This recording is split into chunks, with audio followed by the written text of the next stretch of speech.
Hello, everybody, and welcome to the Homewrecker podcast. I am the Golden Greek Alex Arion, joined as always by my beautiful, lovely, gorgeous wife, Monique. Hi. How are you? I'm good. How are you? Fantastic, as always. It is the WrestleMania 42 review show. Last time we were with you, we were previewing the Show of Kings, the biggest event of the year, if you're a professional wrestling fan. But before we get into it really quick, we're going to do Ask Monique. Oh, boy. Are you ready? Yeah, let's do it. Okay. For anybody that's never listened before, the smartest woman in the world with the highest IQ, Marilyn Vos-Sant, she has a book where people ask her questions. She published a book, and I'm going to ask you a question that was asked to her, and we're going to compare the answers. Are you ready? I'm ready. Okay. Dear Monique, is there any advantage at all in having an enemy instead of a friend? Yes. Should I give the explanation? That would be great. I think when you have an enemy, it forces you to look deep within yourself at your flaws. Why are they your enemy? At least for me, I would try to look at it like, why do we not get along? Or why do I feel the way I feel about this person? Why do they feel the way they feel about me? And it allows you to reflect, your flaws and hopefully as a person grow from them. And sometimes it can also give you that, what's the word I want to use? Like you rise to the occasion to do better. Like if you have a business enemy, it allows you to be competitive and you can do better with that competition as well. So there's different, depending on the type of enemy. I think there are advantages. The woman with the highest IQ, her answer to that same question was, well, he'll be more predictable. Oh, okay. So there you go. All right. Just similar sort of kind of answers. But anyway, all right, moving on. WrestleMania 42 was April 18th and 19th, just a few days ago as we're recording this now. And I guess before we talk about WrestleMania, we'll talk about the Hall of Fame real quick. It should be relatively quick, I think. That took place on Friday night, which was right after their live broadcast of SmackDown. Also took place in Vegas. And the inductees were Stephanie McMahon, AJ Styles, Demolition, Sid Vicious, or Sid Justice, or Psycho Sid, and Bad News Brown. What did you think of the Hall? Go ahead. I'm going to back up. First of all, sure. I want to say, Please. I love how that after 7 years of us having this podcast, Yes, I finally had the foresight to take notes on everything. So when we had this conversation, I have notes. I want to back up because on Monday Night Raw, when we did our pre-show, we didn't see Raw or SmackDown. Liv Morgan, they showed a video for her new song, Trouble, which apparently she choreographed herself. She wrote, she choreographed the dance moves for the video. She wrote the song. She basically, from what I heard, she did it all herself. And at first I'm like, what the hell is this?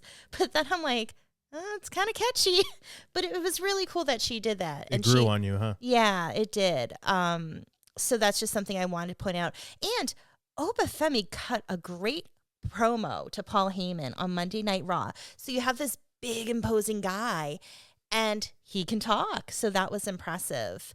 SmackDown to me was really underwhelming. And it just ended with the champs Punk and Rhodes in the ring at the end, kind of blowing each other.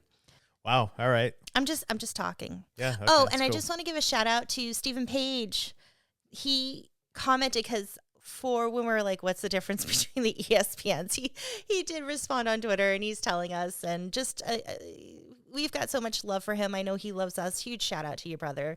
Thank you for always, chiming in. We appreciate you. Steven. Yeah. Yes.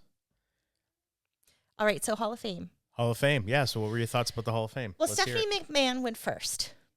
Yeah. And that's because she got the longest time. They probably wanted to make sure nobody was going to walk out on her. Yeah, they want to make sure that the camera didn't catch people falling asleep during her speech or something. Because that has happened. That has happened. Oh, yeah. I'm sure people were falling asleep during it anyway. She went, the whole thing from her introduction to her finish was about an hour. And overall, it was good. It was entertaining, but it also kind of came off as the corporate kind of speech. Like, I know things were probably heartfelt from her, but it was almost like she's sharing her story. She's putting over her kids, which is awesome. And her daughters and her mother-in-law, Linda McMahon, were the ones to induct her. And I don't know, but there were just parts of it that seemed a little corporate-y. Like you're putting over stuff that you did. And it could be because you were really proud of it. But at the same time, it's like, is there a reason you're doing this? Is there something behind it? Because you want to promote it more in the future? I don't know. But she went an hour. The legacy inductees, it was really disappointing because they did like a really brief video packet for them. And then the families weren't on stage. They just showed them on camera and they waved. And some of them stood up. And what was odd was for Sid's family, they didn't even put a light on them. So it was dark and you couldn't even really see them. And then for AJ, his video, like there were a lot of feed problems and his video was just black. And then it was like at the end of it came back. Yeah, you missed like they went to a commercial and then like the 5 minutes after the commercial was done was like black. Yeah. With no audio either. So you couldn't see it, couldn't hear what was going on. So who knows what we missed? And then on the replay, it wasn't there. And then on the replay, they never fixed that issue. Mm-hmm. So I don't know. I've not gone back to watch it again. We watched it the next day again because we watched it. Well, you tried to stay up. I always watch the Hall of Fame live. Like I'm a stickler for that because in years past they've edited, and I'm sure they still do. They edit out things that were said live that either they didn't agree with, there was a swear, or who knows whatever reason. So I'm like, no, I want to watch it live, unfiltered, unedited. I want to see it as it happens in case they go mess with it later. So I always stay up, but yeah, you didn't make it. I tried. I made it to like demolition. It's tough. I mean, it starts at midnight our time, so it's yeah, and they usually. I was surprised it only went a little over 2 hours this year. Which well, yeah, they kept it quick. They streamlined it this year. And AJ, he's the headliner. He's at the end, and he kept it really, really short. Yeah, he kept it brief. Which I get. He probably wanted to make sure people can get out of there, get home. Yeah. But it stinks because you want to hear what he has to say. And maybe that was all he had to say, but it stinks when it feels like everything's rushed. Well, they got the one they wanted to give the most time to on first. Mm-hmm. She got all the time that she wanted and needed. But I'm so torn on that whole thing because it's like, should the McMahons even be in the Hall of Fame? They created the whole thing. Like there's that school of thought, like should they even be in it? Mm-hmm. And then there's because they do everything. They did everything. They created the whole platform. They should be. So, I mean, I know what you were saying about Stephanie McMahon's speech and stuff, and I agree with it. I think that everything she said, I think it seemed pretty heartfelt and everything. And you have to remember, too, like, we hear the things that she's saying, and it's like, oh, well, yeah, I bet because of this. But it's like she grew up. Like, she literally was born, and this business already existed. Like, her father was already in charge of the business. He'd already taken it over from her grandfather. So she grew up in the business, like literally her entire life. Mm-hmm. And she did legitimately go through and do every job that they had before she rose through the ranks and got involved in creative. She was doing every other menial, tedious, seemingly she was selling merch, seemingly non-important job. She did them all. So she can say that she has a good understanding of how the entire company runs because she's done it all. She's well-rounded with it. Yeah, and I mean, even with her brother Shane, like he was a ref for the longest time. He was on ring crew. Like they've done all the jobs, that whole family. So she could speak everything she said. I was interested in hearing because and it was good. It was good. It was good and it was entertaining. And she closed it out with her heel character, which I thought was a little I don't think it needed that, but whatever. And maybe that was just her wanting to have fun. I don't know. Yeah, whatever. But I think that the fact that Sid, Okay, Bad News Brown, fine. You give him a little video and nobody speaks. Okay, he can be in the legacy wing, whatever they call it. Which is so also kind of weird that they call it the legacy wing. That would imply that there's an actual physical building, and there isn't one. There's no physical Hall of Fame. It's just they do a broadcast. That's it. There's no like place you can go visit. Anyhow, but Sid, he headlined WrestleMania. Yeah. He was a former world champion. Like, and that's all he got. Like, you couldn't have somebody out there inducting him for one, giving a little speech, telling a couple stories, and you couldn't have his family accept and speak for 5 minutes like they've done in the past. I thought that was just I don't know whose decision that was or whatever, but I thought that was very, and I know his son went on social media and talked about feeling disrespected, and I kind of feel like, yeah, I mean, they have a legit gripe there. And then even after, I mean, you could say that was just a production snafu that they didn't put a spotlight on his family after when they showed them in the crowd. You could, whatever. Yeah. But it's like, even if they did put a light on him, who cares? Like, that's it? That's all that Sid gets? Yeah. Like, I don't know what that's about. I don't know what the heat is there. There's got to be some issue there that for that to happen, but anyway. Or are they just not thinking and they're like, oh, well, we'll do this, and not really looking at the big picture because they're just trying to put stuff together? Because I feel like a lot of everything with this WrestleMania has just been like thrown together. Yes. Yeah, it could be that too. Oh, and can we bring up the match? Let's bring up everything. The match where which match? That what do they call it? The WrestleMania match. We're with Andre the Giant and Hulk Hogan. I forget what they call it. Immortal moment, I think Something they're calling like it now. So it's with Hulk Hogan and Andre the Giant, and so they have from WrestleMania 3. They have Hulk Hogan's son Nick, Andre's daughter Robin. They come out, but they don't say a word. Jimmy Hart is the one with them doing all the talking, and it was like, okay, but why Jimmy Hart? I don't know. Did I miss something? Jimmy Hart was Hulk Hogan's manager. Not really on TV till later in his career, but he was like his real life. Like, he handled a lot of Hulk's business and stuff. I know they were very tight. I know that. So I think that probably because they probably wanted to get Jimmy Hart something. They probably wanted him to do something because Jimmy Hart is like, you met Jimmy Hart before. I have. He's awesome. He's awesome. He's like a bundle of energy. Him. He's like the greatest guy, and like what you see is what you get. Like, that's him. And okay, because I was thinking it had something to do with the match, and I'm like, no, he wasn't a part of that match. He had nothing to do with that match at all. I think it was just, let's give Jimmy something to do, and this would be a good spot for him, and he probably get a good little payday out of it. But so the kids didn't talk. They didn't, but it could be that maybe they weren't comfortable speaking, possibly, or maybe because I know they rehearse all this stuff. Maybe during rehearsal they realized it'll probably flow better if they don't talk. I don't know. I don't know what the decisions were that were made. My point of it just came off a little awkward. You have them out, but they're not saying anything. And then they were, Jimmy unveiled a statue. Yeah. It was like... of Hulk. Like body slamming Andre. Yeah, something. But like the famous visual from that match. And then I go, so wait a minute. Do they have to share that, or do they each get one? Do they not get it? Like... good question. Like, who gets that? Where does that go? Yeah. Again, no physical Hall of Fame, so where's this being kept? Yeah. It's not going to the family. I would assume they're not getting it. I don't know. Again, too many questions that really we shouldn't have. But any other thoughts on Hall of Fame? Yeah, I thought Demolition's speech was great. Yeah. And I thought AJ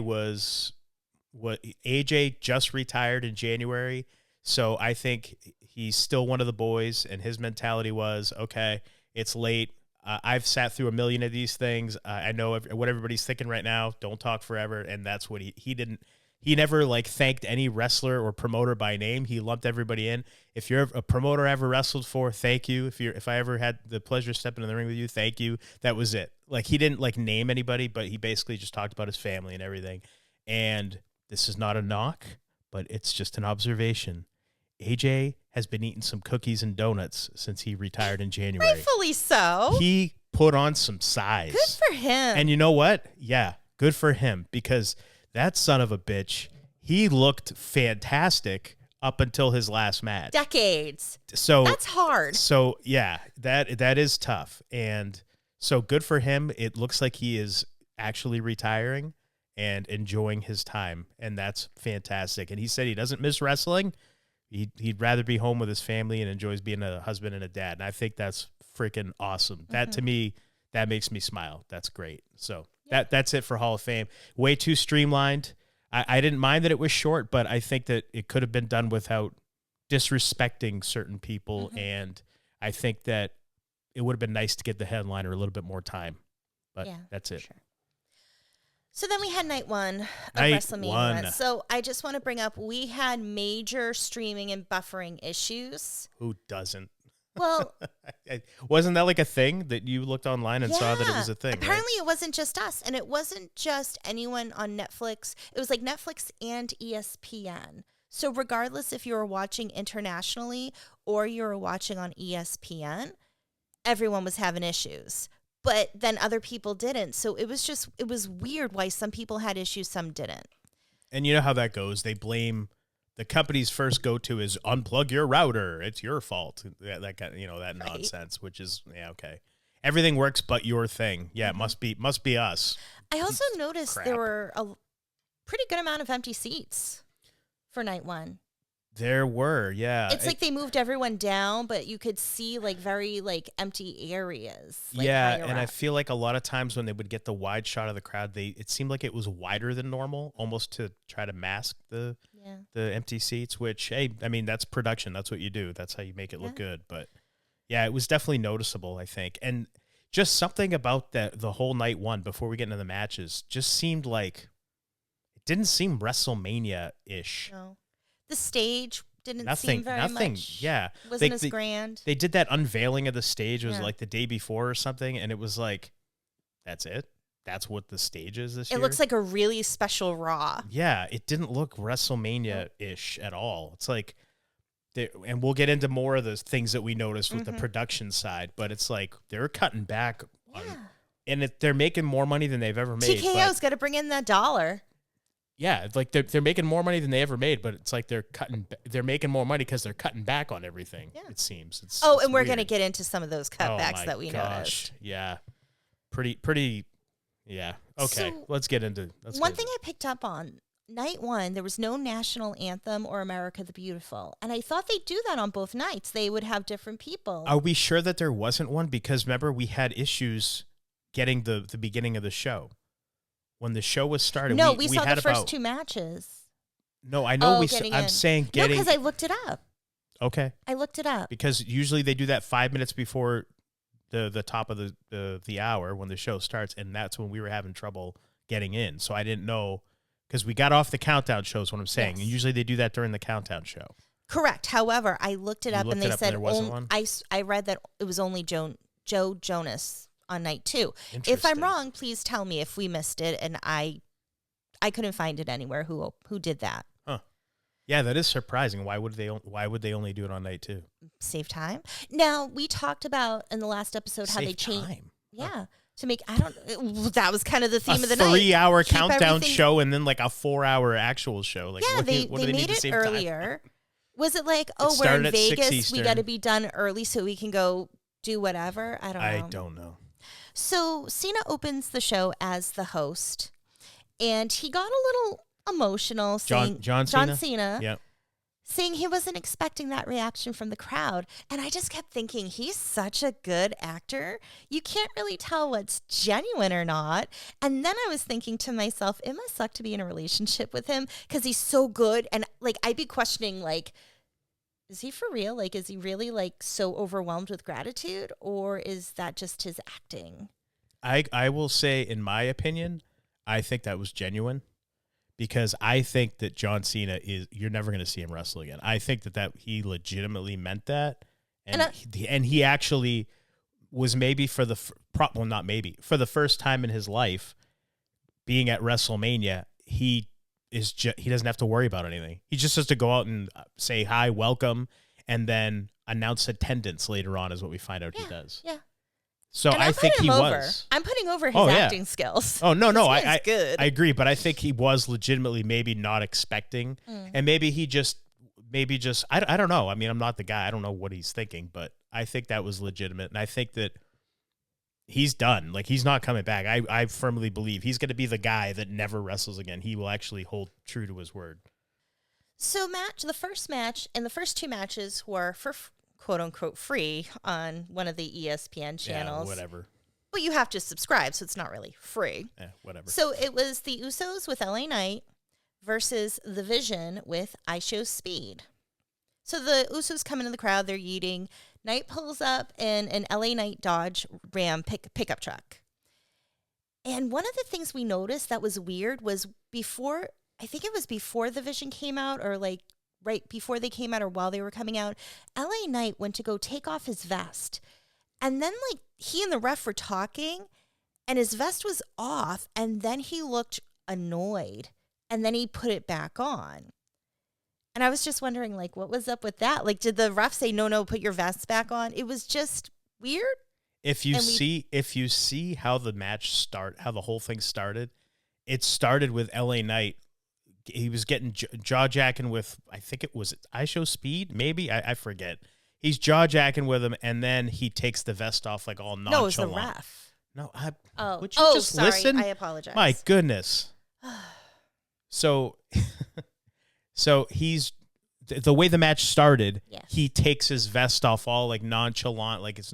So I think that was what was supposed to happen, and he just out of habit comes in and takes his vest off, and then the ref reminds him, "Hey, put your vest back on," because the producer's probably in the ref's ear going, "Hey, he's got to take the vest off to start the match." Or what? It was just because weird. that's how overproduced everything is now. It's like they couldn't just go with it. Like, okay, he took his vest off. Who cares? Who cares? Yeah. But it's because that's what was worked out in advance, and I believe I have to go back and look, but I believe it was I Show Speed, and that dude doesn't know anything. Mm-hmm. So if he can't just call it on the fly. He's gonna go with exactly what was rehearsed. So they probably were like, no, put the vest back on. And that's why he was like, what the F? He looked visibly like annoyed. Yeah. Well, Vision's big entrance was they had this big draped down logo. So it's their logo. And what the camera did was they showed the front and then they showed the back with the guys behind the So they have a camera logo in front of the guys and a camera behind them. And it's like a side-by-side to see both shots. And then they go into the Brady Bunch style of like 9 different shots at once being shown. And I was like, okay, so that's the grand entrance. Usos yeeting. LA Knight pulls up in a truck. And then the Vision, they do that camera shot. Whatever. That's the opening match. It's fine. It was different. So I Show Speed and LA Knight started it. And there was something I really liked was I Show Speed body slammed LA Knight. And he turns his back to him and kind of celebrates and yeah. And then LA Knight gets up and looks at I Show Speed like he is the biggest asshole. And it was just the way LA Knight's face was that popped me so huge. It was just awesome. And that like, I was like, that's awesome. That made the night for me for that match. He is such an underutilized talent. Yeah. He should be in a better spot. Mm-hmm. But and we talked about that before. Oh, yeah. So the Usos and LA Knight, they won the match. And, oh, yeah, spoilers, by the way, because we're talking about everything. Yeah, spoilers. And Jesus. Just in case. Yeah. And so they ended up, the Vision turns on I Show Speed, and they end up helping him. So I think overall, I Show Speed did pretty well, considering he's not a professional wrestler. He's an athlete. And the other thing I noticed, Paul Heyman didn't come out either. Not yet. No, he did not. That's true. Your thoughts on the match?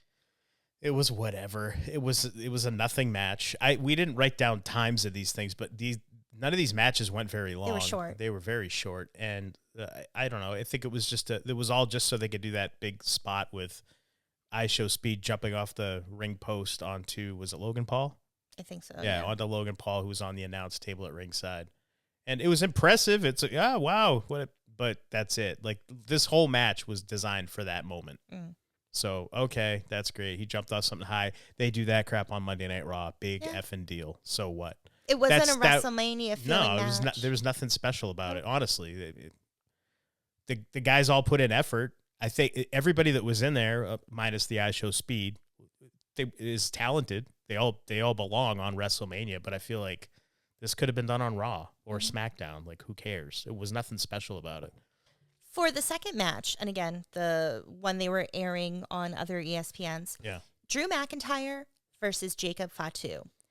Now, This is the unsanctioned match. Yes, unsanctioned.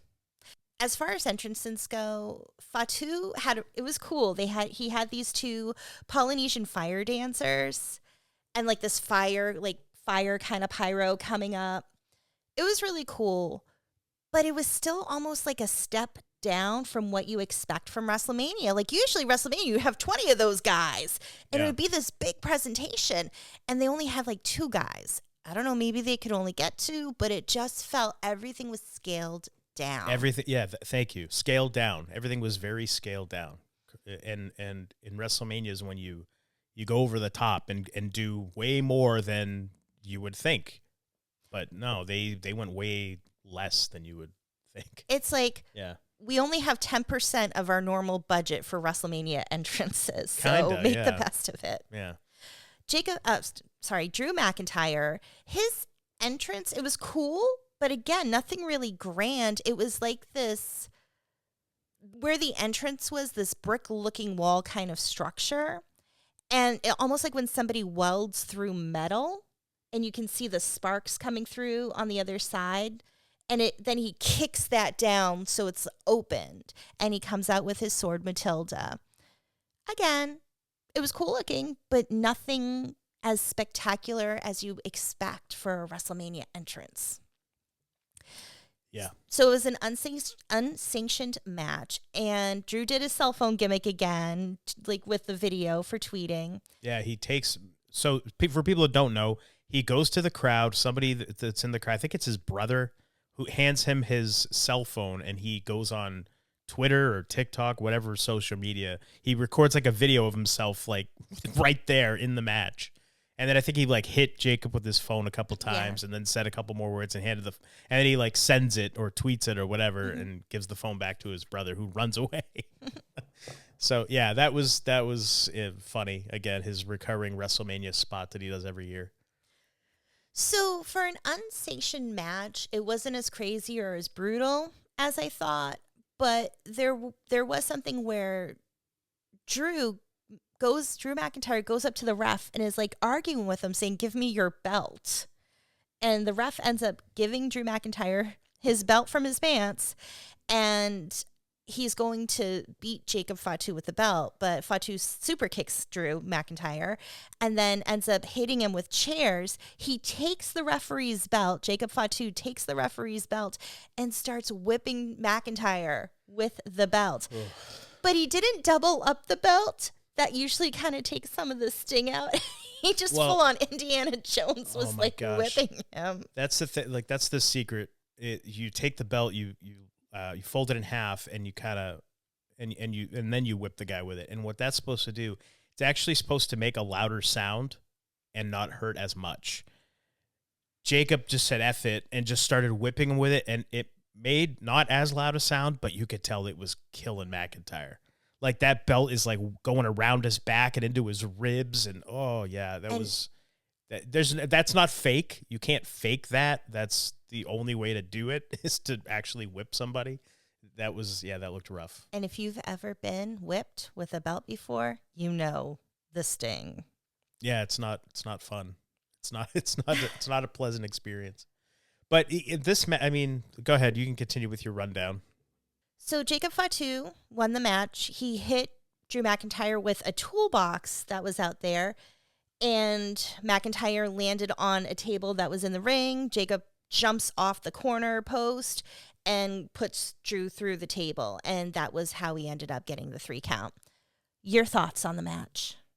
There's nothing that memorable about it other than the belt whipping, but if you don't know what you're looking for with that, then it just looked like he's whipping him with a belt. No big deal.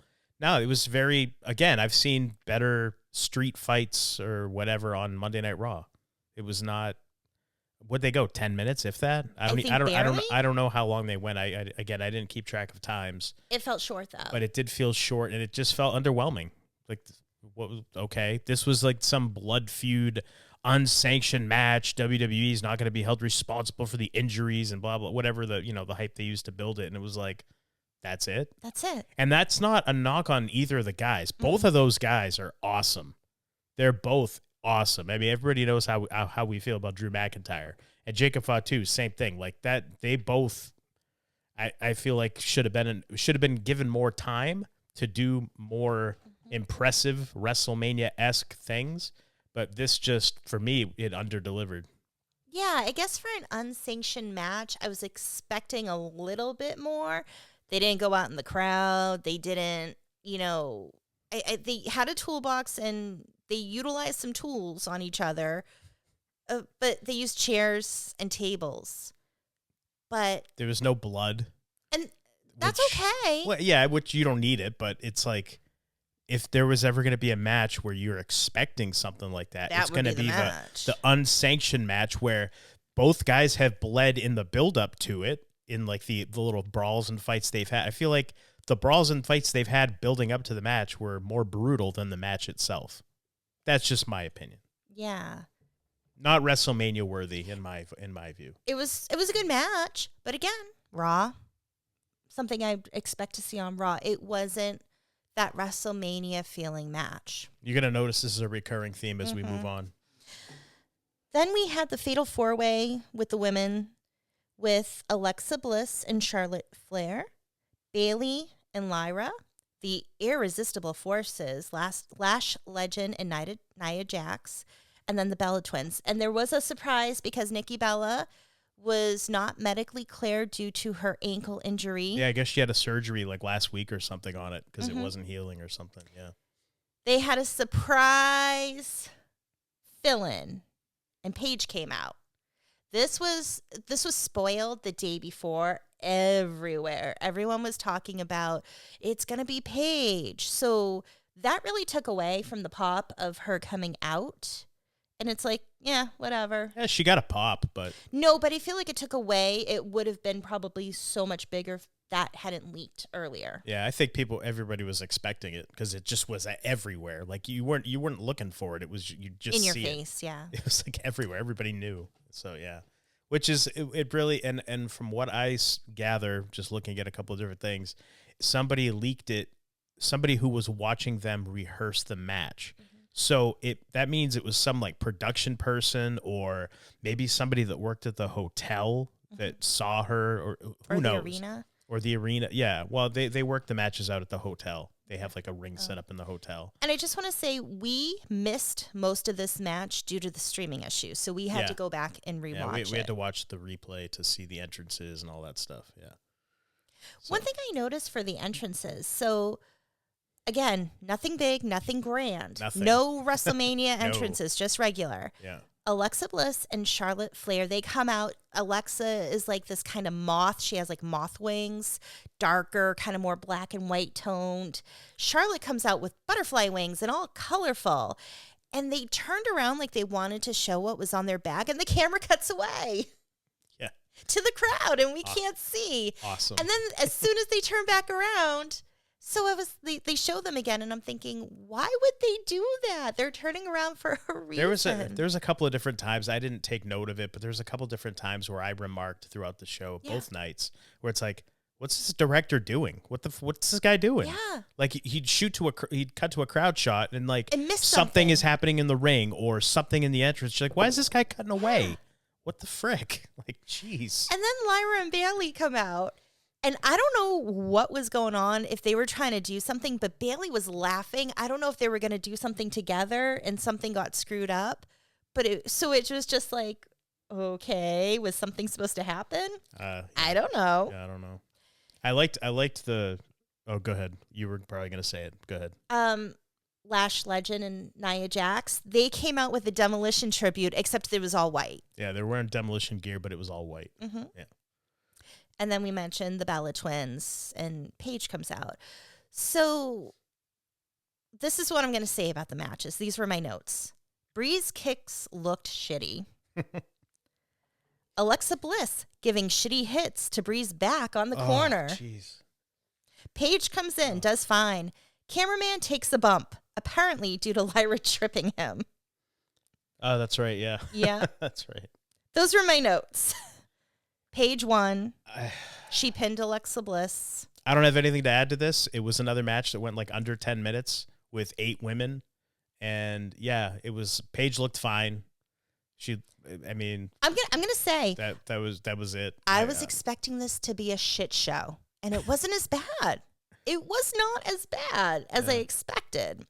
I think overall, I put the worst match of the night. I'd say it was the worst match of WrestleMania. Overall. Out of all the matches, this was probably the worst. But it still wasn't as bad as I expected. But it was still disappointing. But then again, should I really be disappointed when I know what to expect? I wasn't expecting anything going to this, so this was fine. Yeah. To me, it was like, okay. Any other thoughts on this? No, not really. You said it all. Like, I see Alexa Bliss, and I'm like, how does she have a job still? Her work has gone so downhill. Like, what the hell is that? I watch some of the stuff and some of these people do, and I'm like, how are they not pulled aside and talked to in the back? And then I wonder, are they? And they just don't care because they're on a guaranteed contract and they're getting paid the same no matter what, whether they're good or whether they suck. Like, it makes me question a lot, like, what's going on here? Or is it because people pop for her, so they don't care? Are people buying her merch, they don't care? I don't know. I don't know, but it's like, at some point, like, the quality of work has to improve or at least stay passable.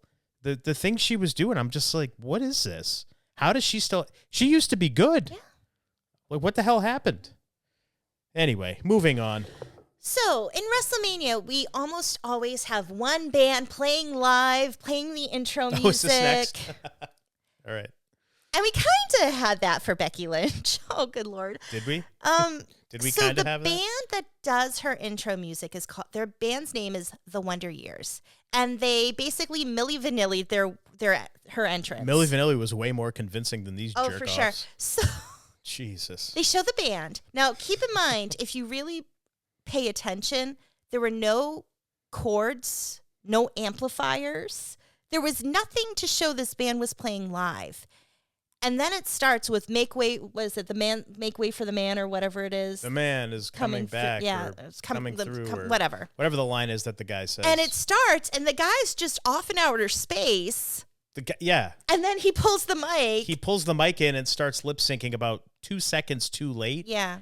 And it's just like, okay, so these guys are lip sync like right away. And it was bad. It was bad. He was way off. And then it was so, go ahead. No, go. All right. I was going to say it was so bad that they didn't cut back to the band at all once she like walked by them and started walking down the ramp. Mm-hmm. Usually they'll stay on the band for like a good 30 seconds just so you can see them and I guess enjoy them doing the live version of the song. This was not the live version. This was her recorded song, and they're just lip syncing to it. It's not even like they said, hey, play it live, and then we'll put that live sounding version on just to give more real. Nope. No. They just played the recorded version. They fucking phoned that one in real hard. Oh, wow. It was bad. It was so bad. And then it's like, that sucks for Becky Lynch. Like, I would be so pissed about that. And I'd just be like, it ruins it. And I don't know why that happened. Like, what was the point of that? Why would they even have the band there if they're not going to let them play? What's the point? These are the only things I can think of. One, I read that apparently the band is very political and they like to spout off their, F this group and F that group during their concerts. So there was speculation maybe they were worried that they would do that during WrestleMania. Then why even have them there? Why have them? The other thought is, was it to save time? Because everyone only got like 30 seconds for their match and everything, entrances and matches. Was it? It was a little more than 30 seconds. Let's not be too hyperbolic here. No, but it was like, was it because to move all the equipment out of the way, the amps, everything, was that just going to take up too much time? Then why have them? I don't know. Again, why have them? That's my Why thing. have fake pyro on the screen with the sound? We're going to get into that. Yeah, holy cow. Yeah, go ahead. Jeez. It was bad. It was bad. It was just bad. It was embarrassing. I was embarrassed for her. Mm-hmm. And again, I don't know this band. I never heard of them till they did her song. And if it was because they're political and you're afraid of guy spouting have off, him. then why even have him? It made no sense. And just to have him out there for literally 10 seconds of screen time because they never cut back to them again. And the other thing is, we both said for the lead singer, dude, you had one job. And there's feedback in the beginning. So you should know the second you hear that feedback coming up, it's time to sing. Oh, he's got a 2 or 3 second. Yeah. Two or 3 seconds before his lyrics come up. There's no excuse for the guy messing up. None. Unless he did it on purpose or unless he was just, space cadet. Maybe he was on something. I don't know. I don't want to accuse the guy. I have no idea. But there's only a couple of reasons why it was the way it was, why he would mess up like that. Mm-hmm. There's no excuse for that. So, I mean, you're going to be lip syncing. Listen for the fucking cue of your song that you wrote, asshole. Jesus. Anyway. So, Becky gets to the ring, and the ref, Jessica Carr, gives Becky the side eye. Now, they've been kind of having some interactions going back and forth, but then they had some words, it seemed, before AJ's music hits. AJ Lee, her music hits. She starts skipping out with a bunch of random little girls.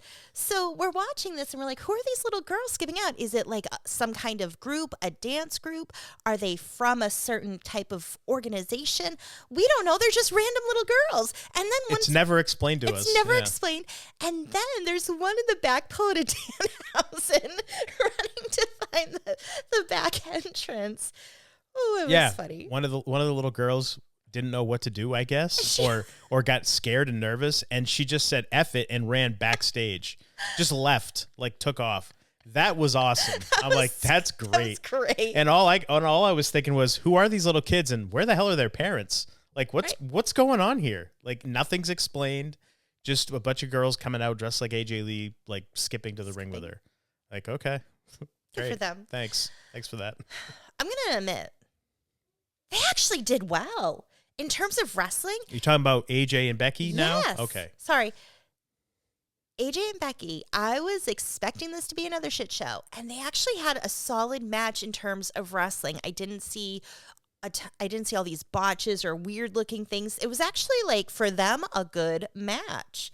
So I was surprised. And Becky, there's a point where she's removing the turnbuckle and then Jessica Carr catches it and then they're arguing and Jessica puts it back. And then later on, Becky removes the turnbuckle again and AJ hits it in the corner. And so she bashed AJ into it. Yeah, she bashed AJ into it and Becky gets the win. So your thoughts on this match? It was fine. Next match is Gunther versus Seth Rollins. Let's talk about Rollins' entrance. He comes out with a smoking jacket. And no, not the kind that you have at the gentleman's club. It's an actual literal smoking jacket. Smoke There's is coming smoke out of coming it. out of it. Yeah. And there's fire behind him or not. Was it actual fire or was it just on the screen, I think? I think it was just on the screen. Screen fire. And he has these black eyes. And if anyone watches Supernatural, anyone watch that show, the demons have black eyes. So there's no whites. It's just all black. And we're getting into the symbolism of everything as we're watching his entrance. And he gets kind of towards the ring. He turns around, pulls the contacts out, normalize again. So that was kind of interesting. Gunther comes out his normal entrance, and this match was beautiful. It was beautiful? That was my note. Okay. My note says, this match was beautiful. When Gunther did the sleeper on Rollins, the crowd got up on their feet. That was the first time the whole night we saw everybody rise to their feet.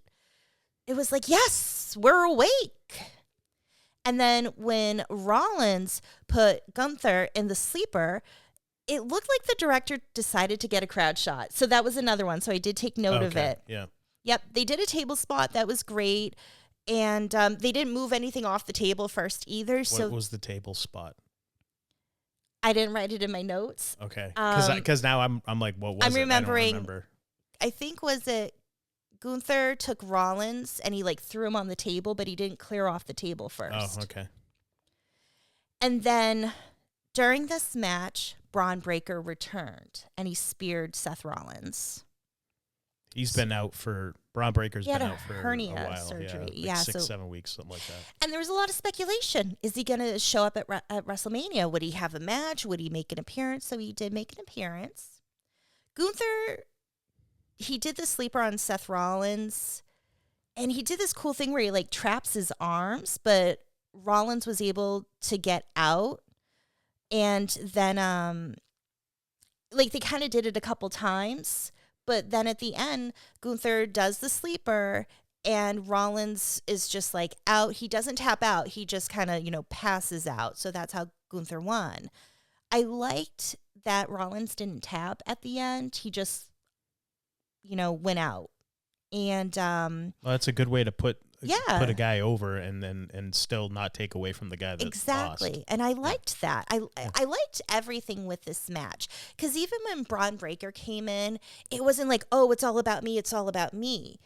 It was like for Braun Breaker, he came in, he did his thing, and then we get back into the match. So it wasn't kind of changing the focus of where it should be. And then Paul Heyman did show up. So I'm watching this, and I said in my notes, this is the best match so far. Yeah, they stole the show up to that point, but let's be honest, it was petty theft. True, but it was still great. I really enjoyed watching this match. It was a good match, but honestly, I don't think it was a WrestleMania quality match. No, it's just It just wasn't. and it was short. It was good, and both of those guys are great, but it just, to me, it wasn't WrestleMania quality. Not what I would expect. I was expecting more. I was expecting it to be, and again, I think that could also be because the crowd usually will make a lot of these matches too. The crowd being into it and everything, and they were more into it than anything else up to this point. But it still just didn't have that WrestleMania feel. Mm-mm. It just didn't. Then we had Liv Morgan and Stephanie Vaquer for the women's championship. Liv comes in. She does like the choreographed dance to her new song, Trouble. Yeah. And Stephanie just had a regular entrance. Again, we're missing these really grand entrances, and the ones that they did do something a little extra for were falling short horribly. So the match itself was good, but it was really short. It was, 6 minutes? It was 6 minutes with outside interference, and that's how, yeah, it was just kind of like, okay. So you had Raquel Rodriguez and Roxanne Perez interfered and helped Liv Morgan to beat Stephanie Vaquer and become the new champion. Yeah. Now, Liv's entrance I thought was good because it was something more involved and something a bit more of a presentation. Mm-hmm. But I still feel like it was just kind of something about it. I don't know if it's just felt like bare the production. bones. The production exactly. was bare bones. There was just her and the dancers. She had like 5 or 6 dancers with her. Mm-hmm. That were doing her, whatever they did in her music video. It was like the same thing, and they did it all, that dance and whatever, all the way down to the ring. And what was cool is they did the part where in her video, all the dancers are kind of grabbing her, hands on her. And during that part, they ripped off her clothes, and she had her gear underneath to go wrestle in. That was cool. I guess. I'm trying. Come on, I'm trying to find these bright spots in these entrances. I mean, it was a bright spot in the entrances, but again, it's like if that was the best entrance and it stole the show, it was petty theft. Mm-hmm. You didn't steal much because there was not much to steal. There was not much there. After that match, John Cena comes out and he announces the attendance: 50,816. While he's doing that, Bianca Belair returned. That's right. And it was so funny because she's walking to the ring, and I go to Alex and our boys, and I go, she's pregnant. And I said, just look at her. She's pregnant. And she comes up and she announces her pregnancy. She shows off. She takes like this kind of robe thing she's wearing, and she takes it off, and she shows off her baby bump. And the woman still got a 6-pack around it. She's 6 months pregnant. She's 6. That's her. I thought she was 4. She's 6 months pregnant. She's still got a 6-pack. Good for her. Yeah. And then they add one more to the attendance, and I'm like, that is so WWE. Like every little body we can get to add those numbers. That was a John Cena ad lib. Was it? He just did that on the floor, which is great. Yeah. But yeah, so Bianca, it was funny because we were like talking about Bianca Belair and her finger, and earlier, I was like, probably maybe going to have a kid. She's off. Why not? And then she walks out. I'm looking at her. I'm like, oh, she's pregnant. I nailed it. You nailed it. I nailed You got it right. Got it. That was like the brightest spot of WrestleMania so far. And then we come to the main event. Cody Rhodes versus Randy Orton. And Pat McAfee comes out. And it seemed to be on the quiet side, even with him flipping everyone off. So it's not a lot of cheering. It's not a ton of booing. It's more so of a lot of we don't give a fuck. That's how I took it. You're forgetting that in between all of these very short matches, that there's tons of commercial breaks. Okay, can we talk about that for a tons of second? commercials. Between the time of Liv Morgan pinning Stephanie Vacker to the beginning of the main event was over 40 minutes of a commercial break. And that was the thing. The commercial breaks were longer than some of the matches. This was commercial mania, commercial not mania. WrestleMania. And for those watching on Netflix, it was constant the Hulk Hogan Real American documentary. It was an ad for that, showing clips, pushing that. Yeah. So you'd get like a couple commercials, you'd get the Hulk Hogan documentary ad, and then a couple more commercials, and then the "We'll Be Right Back" stuff. Yeah. It was like, what is going on? This is like, why do they need so much time between matches? I could see if it was because you could say, well, it's WrestleMania. They got to set up entrances. They didn't have any freaking entrances. There was nothing to set up. And the stage setup was the shits. Honestly, you know what it was this year? They sold seats on the stage. Mm-hmm. So that was part of the WrestleMania experience for people. They could buy seats on the stage. And those looked like they were all full. But it took away from the overall presentation, in my view, because it's like, I don't want to fucking see fans on the stage. I want these guys to have the big, elaborate entrances because that's part of why WrestleMania is so special. That's what you look forward to. You didn't get any of that at all. I'm at the point, WrestleMania, if you're not going to do it right, don't do it at all. I kind of feel the same way. I feel the same way at this point. Yeah. It's like people were calling it commercial mania. because that's what it was. Mm-hmm. It really was. Yeah, there were a lot of commercials. So back to the main event now. Pat McAfee comes out. He's getting like, kind of a ho-hum reaction. He's flipping everyone off, trying to get that heat. Doing his thing, being the radio DJ, playing the part of heel. Yeah. Like I said last time. And Randy Orton came out, and his entrance was okay. There were snakes on the screen, but they did this kind of 3D like effect with the snakes during his entrance. Again, nothing special. He had a long entrance. He took his time walking to the ring. Cody Rhodes comes in. So his entrance was showing off his gear throughout the years, his different, gimmicks that he did, the evolution. Yeah, the evolution of Cody Rhodes. Yeah. They'd have like a mannequin with wearing his old gear, and they would play like a little snippet of the song he was using at the time. And they did that throughout to obviously to now the current Cody Rhodes. And then he comes out in... He has like a new ring jacket. It's like a gold. It had like these large sequins and almost feather-looking things hanging from the shoulders. And he had a gold mask. Cody was getting booed during the introduction announcement. Pat McAfee attacked Cody before the bell even rings. And he brawls with Randy and Pat. The crowd starts cheering there. And I'm just going through my notes. Cody puts Pat on the announcer's table, and then Jelly Roll just magically appears. He like teleported from wherever he was. And he was just, boom, he's there. And then he just appears and does an elbow drop on Pat McAfee. Through the announce table. Right through the announcer table. And they end up rolling Pat out on a stretcher. Yeah. And the crowd starts cheering, "You deserve it." And then you see Pat McAfee hold his arm like his thumbs up when he's going out. But then he flipped everybody off. But then he flips everyone out. Yeah. So that's all before the bell even rings. Mm-hmm. All right. So one of the things the announcers were doing is they kept putting out there the rumors about Randy Orton's back injury. And Randy keeps selling his back. And I gotta say, the crowd didn't seem too into this match. Cody was getting booed again during it. Well, if you look at what they're doing, the announcers are saying Randy's got a bad back. Now, whether or not that's true, I don't know.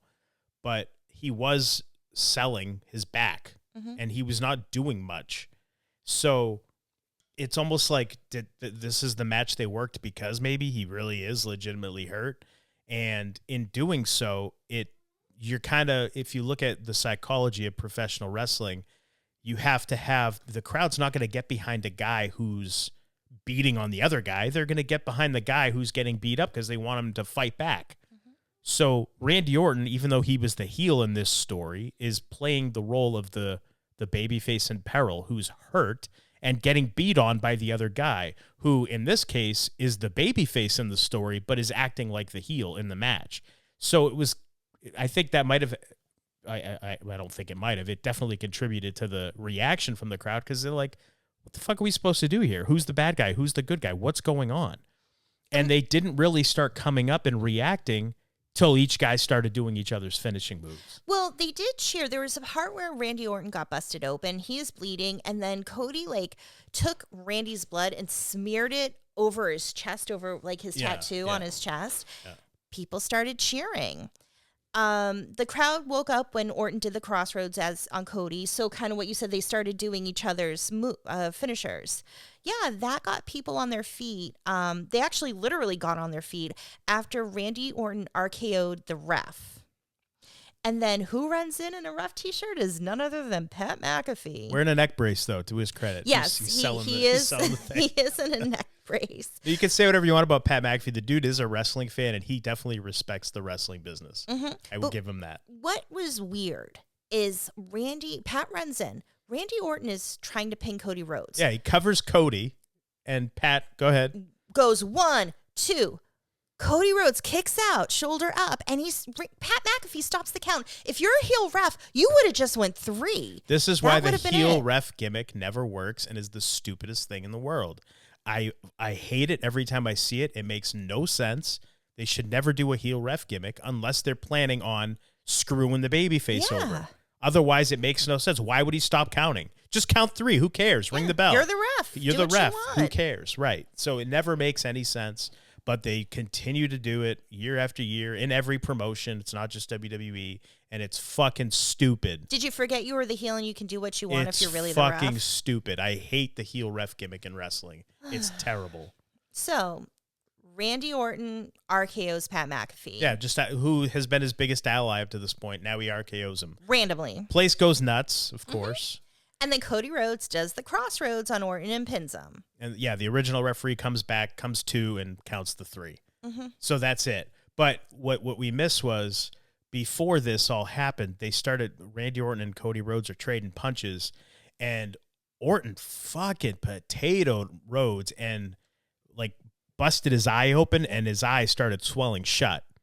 And he also got busted open in the back of the head somewhere because he was pouring blood out of the back of his head. So I don't know. And we also forgot. Orton, we said, was bleeding earlier. You said that got a reaction. At some point, the referee gave Orton a towel to clean the blood up. So I thought that was weird, too. Why are they having... Was he not supposed to get the blood? Is that why they made him clean it up? I don't know what that was. There was a lot of weird stuff happening in this match that just... And the commentators were not calling attention to it, which makes me think that it probably was not okayed or cleared beforehand, and these guys just did it, which, okay, good for them if they did, because they're like, fuck it, we need some blood or we need something. I don't know, but I think, is that why did Cody tell Randy, hey, just fucking hard way me, meaning hit me hard so I bleed on, on purpose or whatever? I don't know. I don't know what happened there, but he fucking he was bleeding. He was pouring blood. Literally, in my notes, they busted open the fuck out of each other. Yeah. And Orton, I think, was more of a blade job. I think he just cut himself. And I think that they made him clean it up because it wasn't...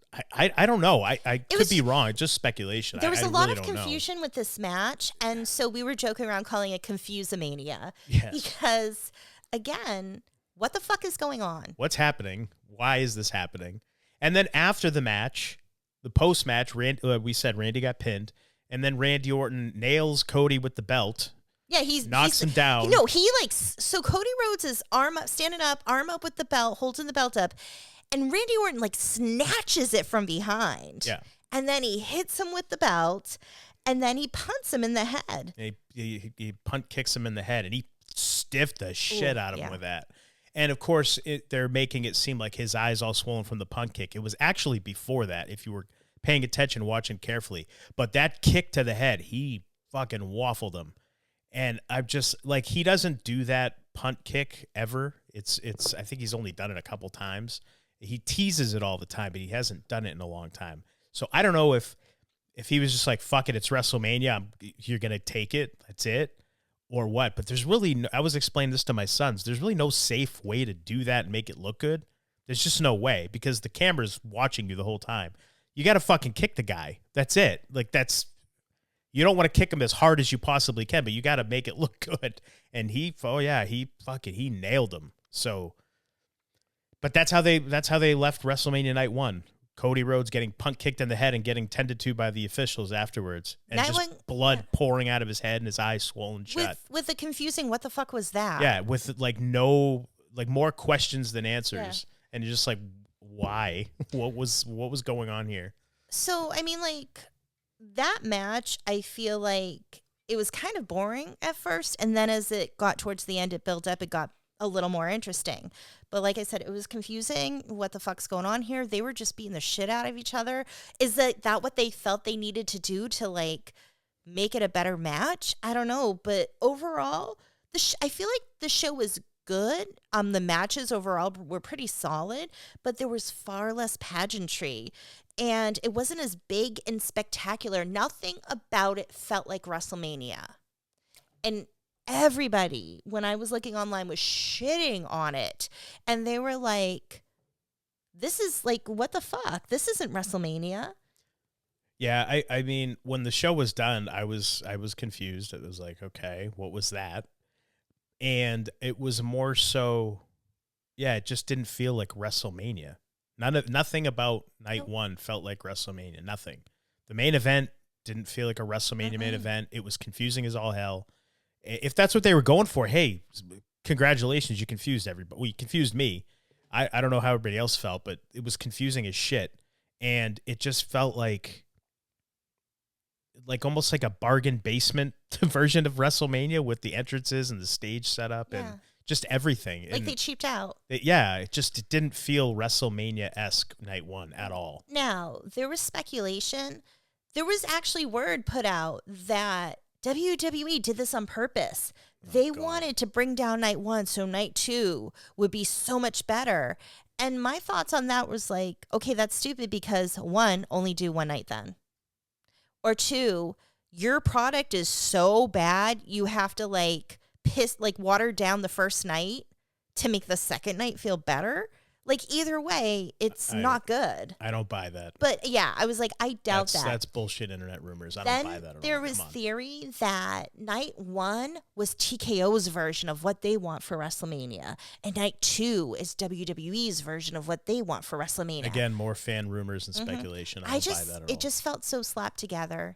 It felt like there was no forethought put in ahead of time. They were just like, oh yeah, well, what can we get? What can we do? Let's use the screen as much as possible so we don't have to pay for anything. Yeah, they were doing pyro with the screen. On the screen. Did anyone notice that? I don't know if anybody noticed it. Because we're going to talk about it in Night 2. Yeah. We didn't notice it in Night 1 because we were just like, what the fuck are we watching? Night 2, we really picked up on it. Now, for Night 1, I also noticed Triple H made no appearances. He didn't come out to help announce the attendance or anything. He didn't welcome anybody to WrestleMania. Well, they had John Cena for that. Yeah, but they had Cardi B as the oh no, that was SummerSlam. Never mind. But I'm like, they had a host before, and he still comes out, and he didn't show up on the post show. Right.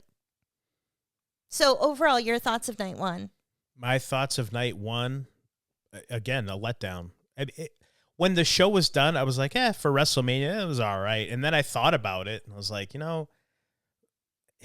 didn't really feel like there was nothing like WrestleMania feeling about it. There was nothing. And I think that's what's so disappointing because everything felt like something we would watch on Raw. And the fact that the build-ups to WrestleMania weren't as big as they normally are, it was confusing as to like what's really going on, the information about everything happening. First, they changed the location of WrestleMania. Then, you know, a month or two before, they changed the times of WrestleMania.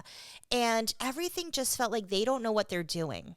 It felt very, I don't know. And I don't know what that is indicative of. I don't know what that means. I have no idea why. But it felt like the buildup for WrestleMania this year, I feel like it peaked 2 weeks before WrestleMania. And I feel like everything they did after that was kind of like, okay, all right. Like for example, night 2, the main event with Punk and Roman. It was like the final go home promo for them was like, it just wasn't. It was like, okay, so you guys are now you're apologizing to each other. Like what the hell's going on here? Like it was like everything peaked too soon. I feel like that's the biggest problem with the creative now. Is it peaks at the wrong time? Yes. Like whoever, I guess you got to say Triple H because he's in charge of it all. But obviously, it's a lot more than just him. But I feel like they're very bad at pacing the stories to peak at the right time in order to get that big payoff of the match at the pay-per-view or the PLE as they call it now. I'm always going to say pay-per-view, but that's what I feel like. Every event, they peak way too soon. They do like some great angle or great promo, and it's like that's perfect if the match is this week. But it's not. It's 3 weeks away. So how are you going to follow that up? How are you going to top that? How are you going to get more interest? You know what I mean? It's just like sometimes you can't. Like the Brock Lesnar Obafemi stuff. They had their little scuffles that they had, and then the go home was each guy was in the ring separately at separate parts of the show because they had to keep them separate. It's like, okay. So that, like, it would have been better if it went off if they went off the air with both of them throwing furniture at each other instead of them doing it the prior week. It just peaked wrong. Yeah. I feel like you could say that for every match building up to WrestleMania. So agreed. And there was one other thing that I wanted to bring up too that we didn't mention before, and it was all the media they were doing leading up to WrestleMania, which they do every year. Obviously, you got to promote the show and everything. But they had Jey Uso was on. I don't remember the name of the podcast. I don't know any of the people that are on this podcast. One of them is Cameron something, Ace and some chick. Okay, well, whoever. I guess one of them is a rapper. I don't know which one, but he was like just shitting all over Jey Uso on this podcast appearance that he was doing. And Jey Uso looked so uncomfortable and just so like, what the hell is going on? Like, your family's great. What happened to you?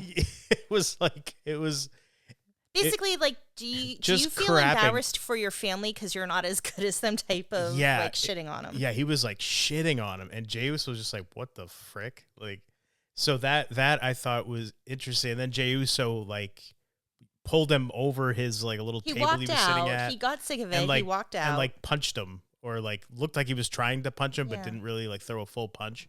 And this was like supposed to be this big to do that happened or whatever. And I don't know. It was just kind of weird. They never mentioned it again on that I'm aware of. They didn't mention it on TV, did they? Did they mention it at all? No, they didn't mention it, but then the guy, Cameron, was like talking about like wanting a match with him at SummerSlam. So it comes off like it's an angle, but they did a good job of that awkwardness. So we were wondering if it was like they told like Cameron like, just like insult him, but Jey Uso didn't know how the insults were going to come. And that's why it felt so awkward. It was if this was a work, which I think it was, it had to be, then it was very well done. And I think, it's like what you said. They probably just said, hey, Cameron, insult him. And Jay, he's going to insult you. Just, you don't know how, or he's going to be difficult or something, and just walk off and do whatever. They had to, I'm sure, because I don't think Jey Uso's that good an actor to look like that. So he probably just didn't know what the hell was going to be coming his way, but it was very well done. I will say that. This Cameron guy is like a grade A shit talker. It was awesome.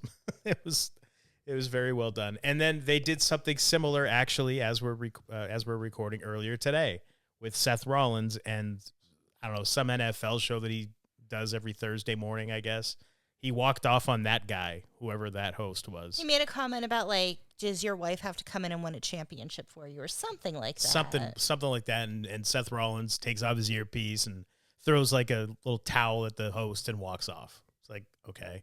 So what are they doing here? Like, I guess I'm just kind of confused. I wanted to mention it, but I'm just kind of confused. Like, what's with the Pat McAfee angle did not work. It's like they're not learning their lesson. Let's get more podcast hosts and sports show hosts. And that, I guess that was Pat McAfee removed himself from the whole thing. Like he said, I don't want to do this because of the backlash from the fans. And which I got to say, that's the one thing about the whole Pat McAfee thing, coming out with the neck brace, all that stuff that he did. That guy respects pro wrestling. He respects the business and he's a fan of it. Yeah. So it's very interesting to see that he's like, yeah, I don't want to be a part of this, like whatever they're doing, because he knows, like, I don't fucking belong here with these guys, like doing this shit on a high level. Because apparently the proposed main event for Backlash was going to be Pat McAfee and Randy Orton against Cody Rhodes and Jelly Roll. That was like the plan.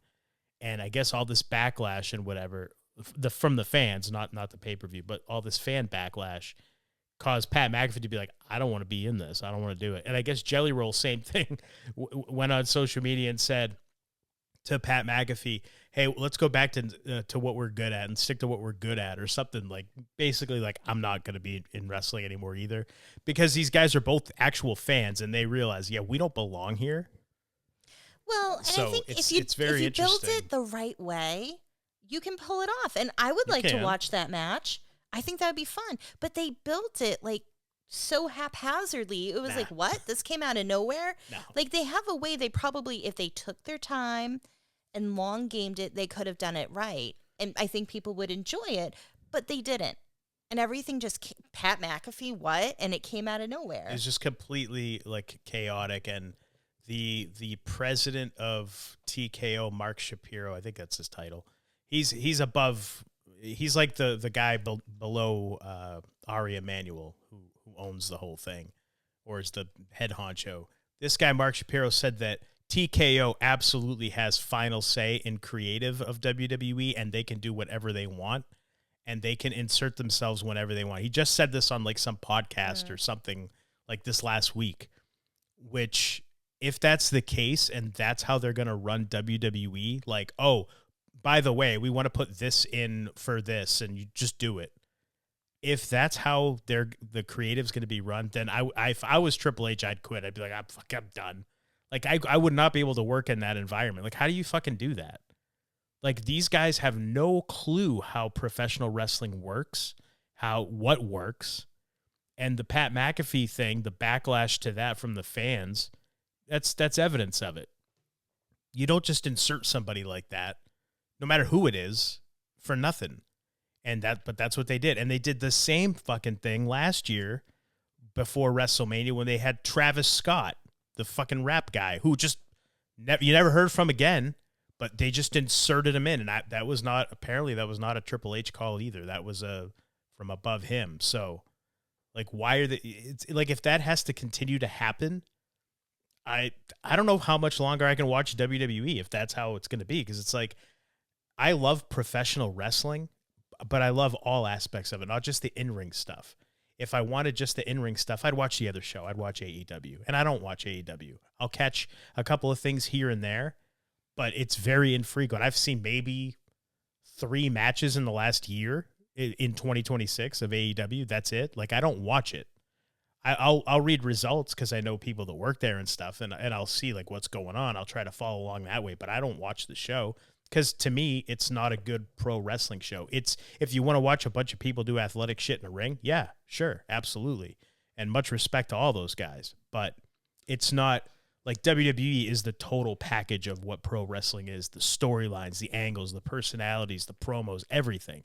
That's the total package. But I feel like it's been lacking so much lately. And the other thing that I don't like, and we didn't see it night 1, we saw it night 2, and we'll get into it when we get there, more so about the specific one, but when they use sponsors for entrances, Oh my gosh. and they have whoever is coming out in some kind of gear that represents the ad of like whatever commercial sponsor they're trying to promote, like a video game or whatever. And it just looks so stupid. And it's like you're robbing that person of something that could be so awesome for them. And I'm sure they get paid extra money to do it. Was it last year's WrestleMania or one of the pay-per-views?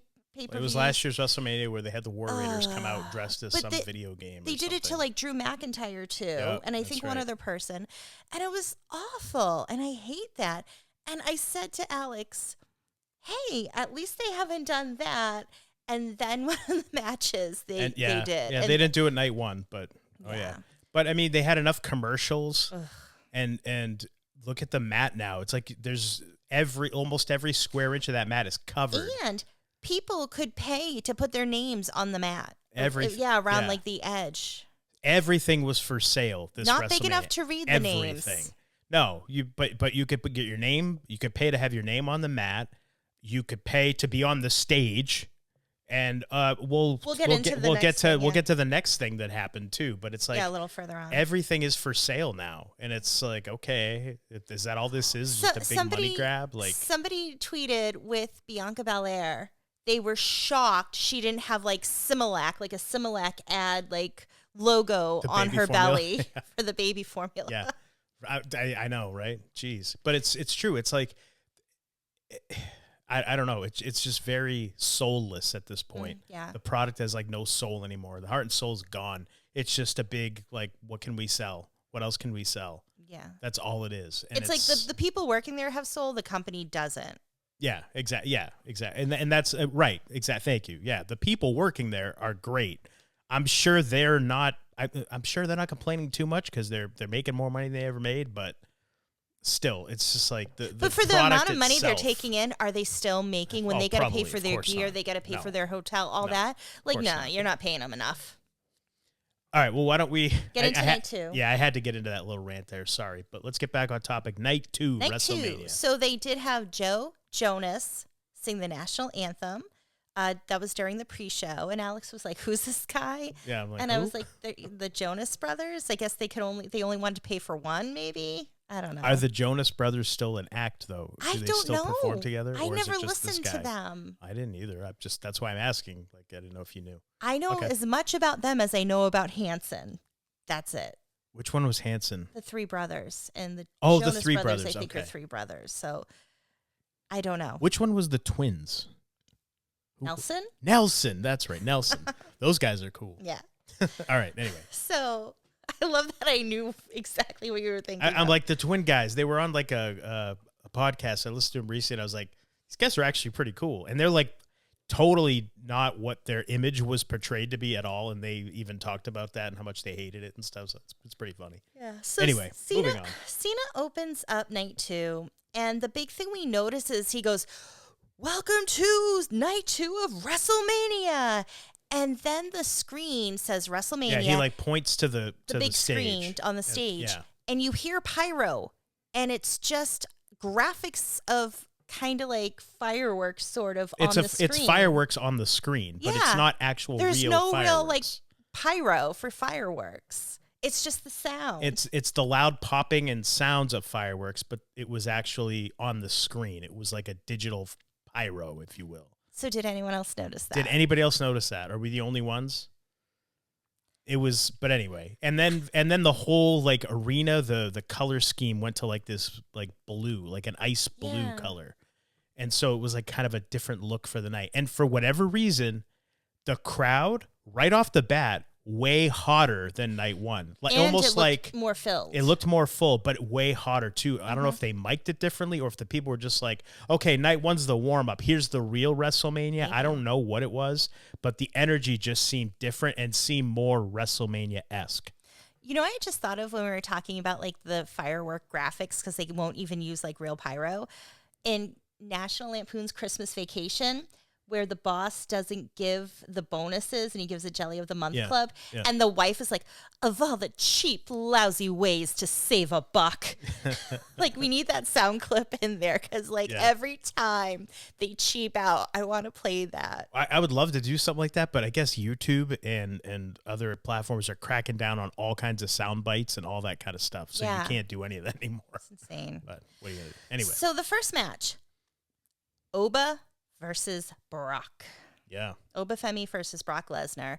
So the Oba entrance, there was nothing special about it, and I don't think he really needs anything extra.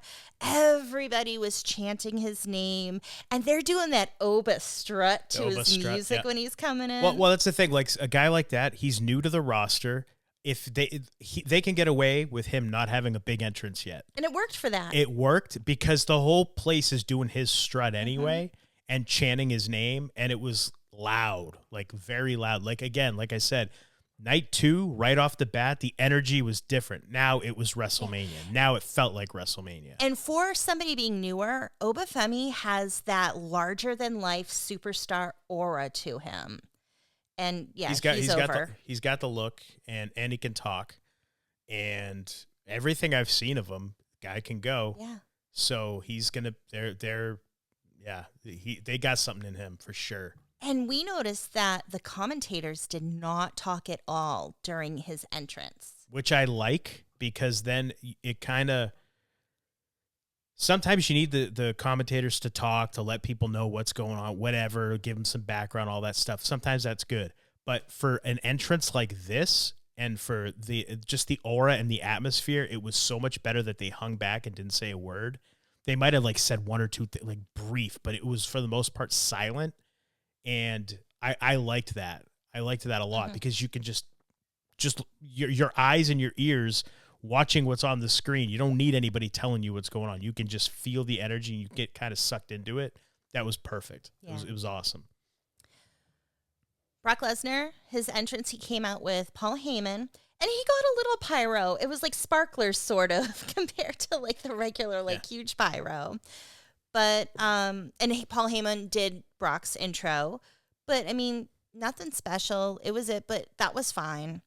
The crowd did seem a lot hotter as they came out. Big time. And so they had their match. You were right. It was quick. It was what, 4 minutes? 5 minutes? Just under 4 minutes, I think. It was like 4 minutes. Yeah, it was like 3 minutes and 50 seconds or so. It was right around 4 minutes, we'll say. Yeah. And Oba Femi won. And I don't know if anyone else noticed. He did almost like pretending he had a cowboy hat on and did like a tip of the hat as he was walking out to Brock Lesnar. And Brock is sitting in the ring, and they're showing him. And so we're like, okay, what's going on? As soon as they got the camera off Oba and went back to Brock, I went, he's retiring. The second he went, I knew it. It just had that feeling. And I thought it in my head, like, is he going to retire? And then Alex said it out loud. It was like, yep, like reading right each away. other's minds. Before he even started taking his wrist, he started taking his gloves off. It was just, he was sitting there for a second. It was just like in that moment. Just right, yeah. It was like literally like the second the camera went on him, I went, he's retiring. I don't know why. It just popped in my head, and I don't know. I just knew that it was just, I don't know. And then, yeah, he started taking his wrist things off and taking his gloves off, and then he takes his boots off, and he was crying too.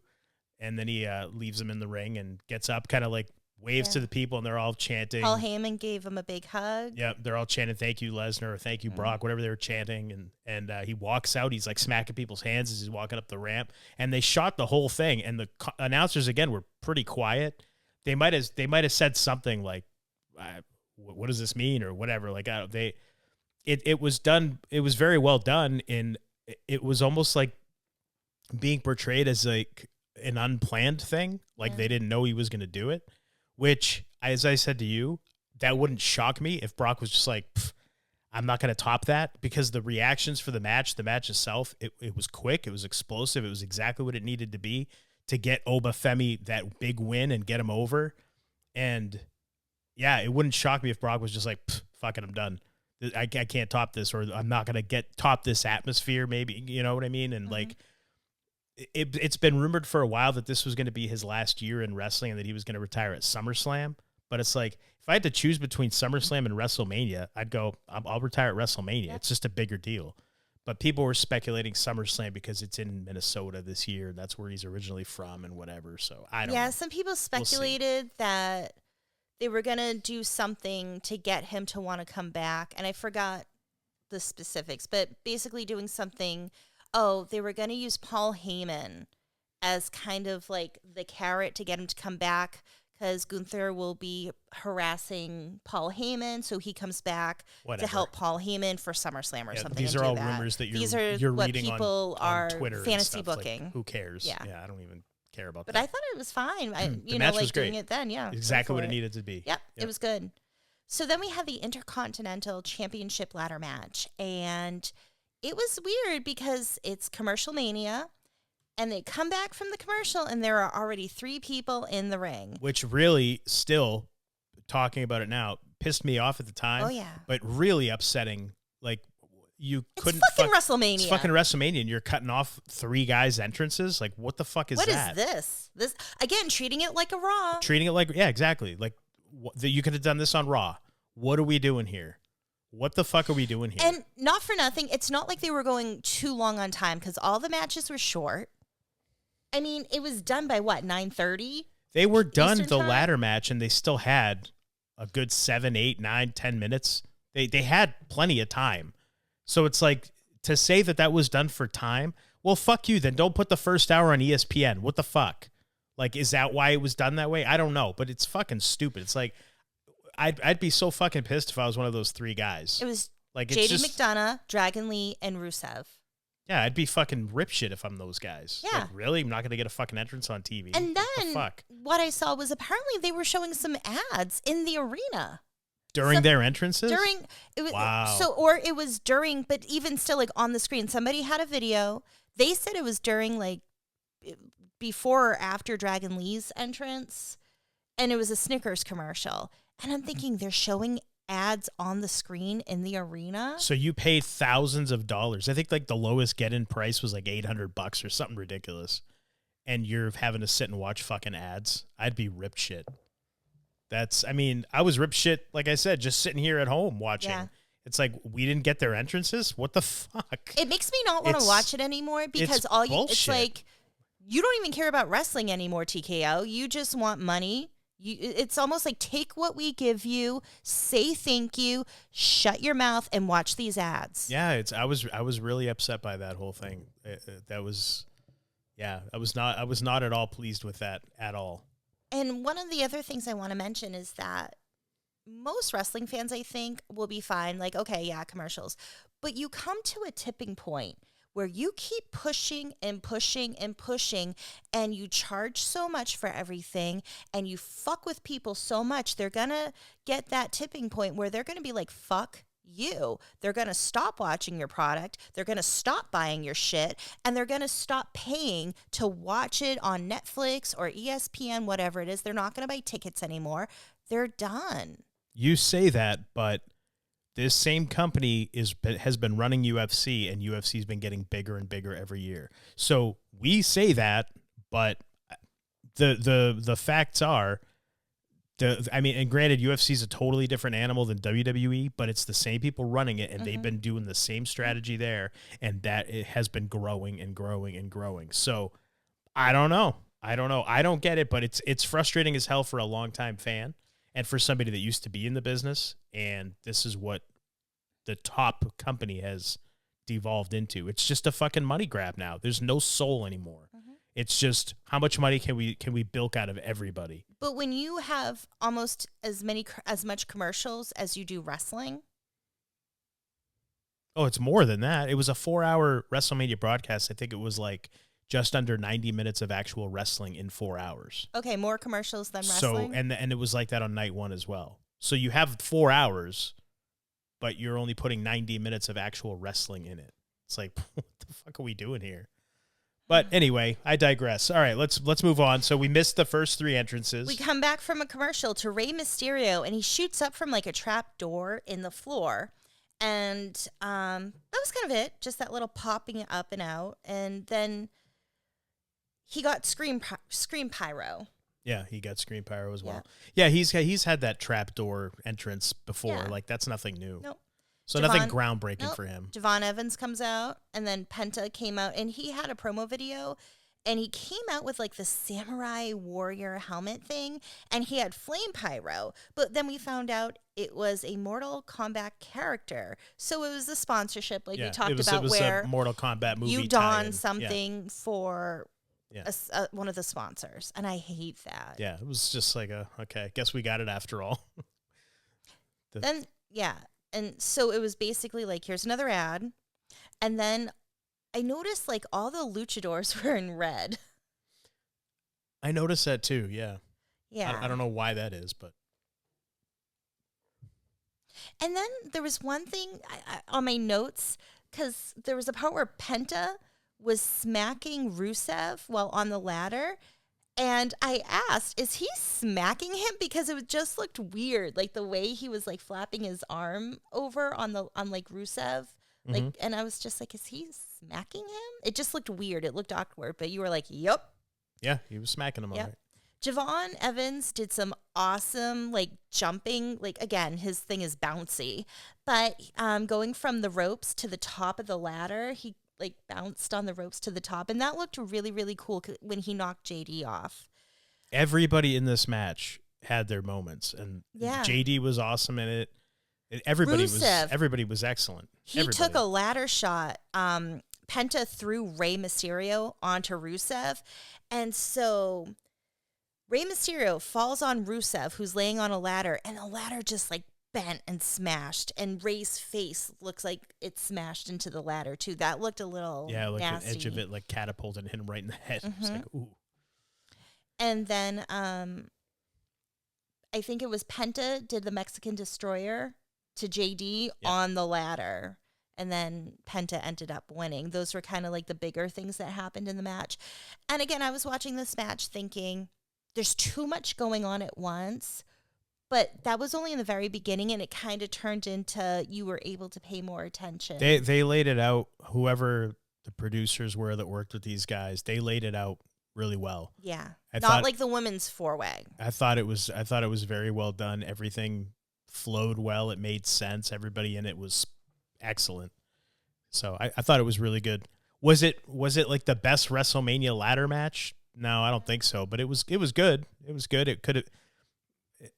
It was and the people were with it too. So like I said, it felt like WrestleMania. Finally, night 2 it's feeling like WrestleMania. Next was Sami Zayn versus Trick Williams. Sami comes out, no special entrance. Then for Trick Williams, Little Yachty comes out. He introduces Trick, and he's wearing this like furry giant he always fanny wears the pack. furry coat. Yeah, no, the fanny pack. Who is? Little Yachty. Okay, you said he introduced Trick Williams, and he's wearing this. Little Yachty, who introduced Trick Williams, is wearing. So Little Yachty is wearing the furry fanny pack. Yeah. Okay. And you commented that you liked it. I did. That was quite the fanny pack. So Trick Williams comes up, and he's on this like turntable thing spinning around, and there's white lights underneath shining on him. And he starts walking to the ring. That's his usual entrance. He's always on that turntable. I didn't notice that. Yeah, he's always on that thing. He walks out, and there's a train on his jacket, and it's this wide white train trailing behind him. And I said to Alex, it looks like a fabric. A thing of fabric. Think about like bridal dresses. The train is the long piece of fabric that goes. That's in what the it's back. called. Okay, Yeah, I didn't know that's what it was called. And I say to Alex, it looks like he's pulling a giant piece of toilet paper behind him. Like it's stuck on him. Yes, it actually did. It did. But he pulled this thing. It was like, had to be almost the entire length of this ramp, which was about 75 yards. It was a big ramp. The entrance ramp. Mm-hmm. Yeah. And so they had their match. There was a part where I noticed Trick Williams, it looked like he didn't kick out in time. And the ref just paused his count. And I had to comment to Alex because it was like, it would just seem so obvious to me. And then there was another part where the ref held up the count when Trick Williams tried to pin Sami. So I noticed that a couple times during that match. Somebody was a little bit late, and the ref kind of held it. Yeah, he hesitated for a millisecond or so. It was enough that it was noticeable, but What are you going to do? It's WrestleMania. You don't want to, think of that. If you're the ref and you count 3 and you're instructed to, but at the same time, it's like, it just seemed yeah, you're noticeable. instructed to, but you'd get in a lot of shit for doing it and messing up the match. The guys will hate your guts. You know what I mean? So yeah, it was, but whatever. Trick Williams won the match and he got Scream Pyro, not the real pyro, just the Scream Pyro. Yes. So what did you think about this match? It was nothing special. It could have been on Raw. There was nothing special. They didn't go that long either. Nope. Nothing special about it. Nothing that was like newsworthy or anything like that. There was no run-ins or anything. Nothing big. I mean, Sami Zayn kicked the little Yachty guy on SmackDown. Was it the last week the previous weeks or the night before's SmackDown? And it's like, why did you kick him there? Why didn't you save that for WrestleMania? Like that's the little things that I'm talking about, that like the celebrity involvement. Why are you giving your big finish to the celebrity guy on just a random TV for nothing? Why wouldn't you do that spot on WrestleMania? But whatever, they didn't. So yeah, I mean, it was good. It was a good match. It was short. It was basic. It was a basic match. Yeah. Like Sami Zayn can have great matches with people. This was basic. And that was the thing. It's like a lot of it was basic, but it was solid. So Okay. it's not like it was awful or botchamania. But again, it's just simple. What's it's botchamania? What's everyone's just fucking everything up. that? Okay. It was fine, but again, it was short. And we're watching this like, this is going to be done early tonight. I mean, by the time WrestleMania finished, the sun wasn't even down in Vegas yet. I'm not complaining about that. Yeah. But yeah, but it was fine, but it was basic, and you have a new champion, Trick Williams. So the next match is the Demon Finn Balor versus Dominic Mysterio. Now, apparently hours beforehand, it turned into a street fight. Yeah, for some reason. during the countdown show, I'm not even clear as to why.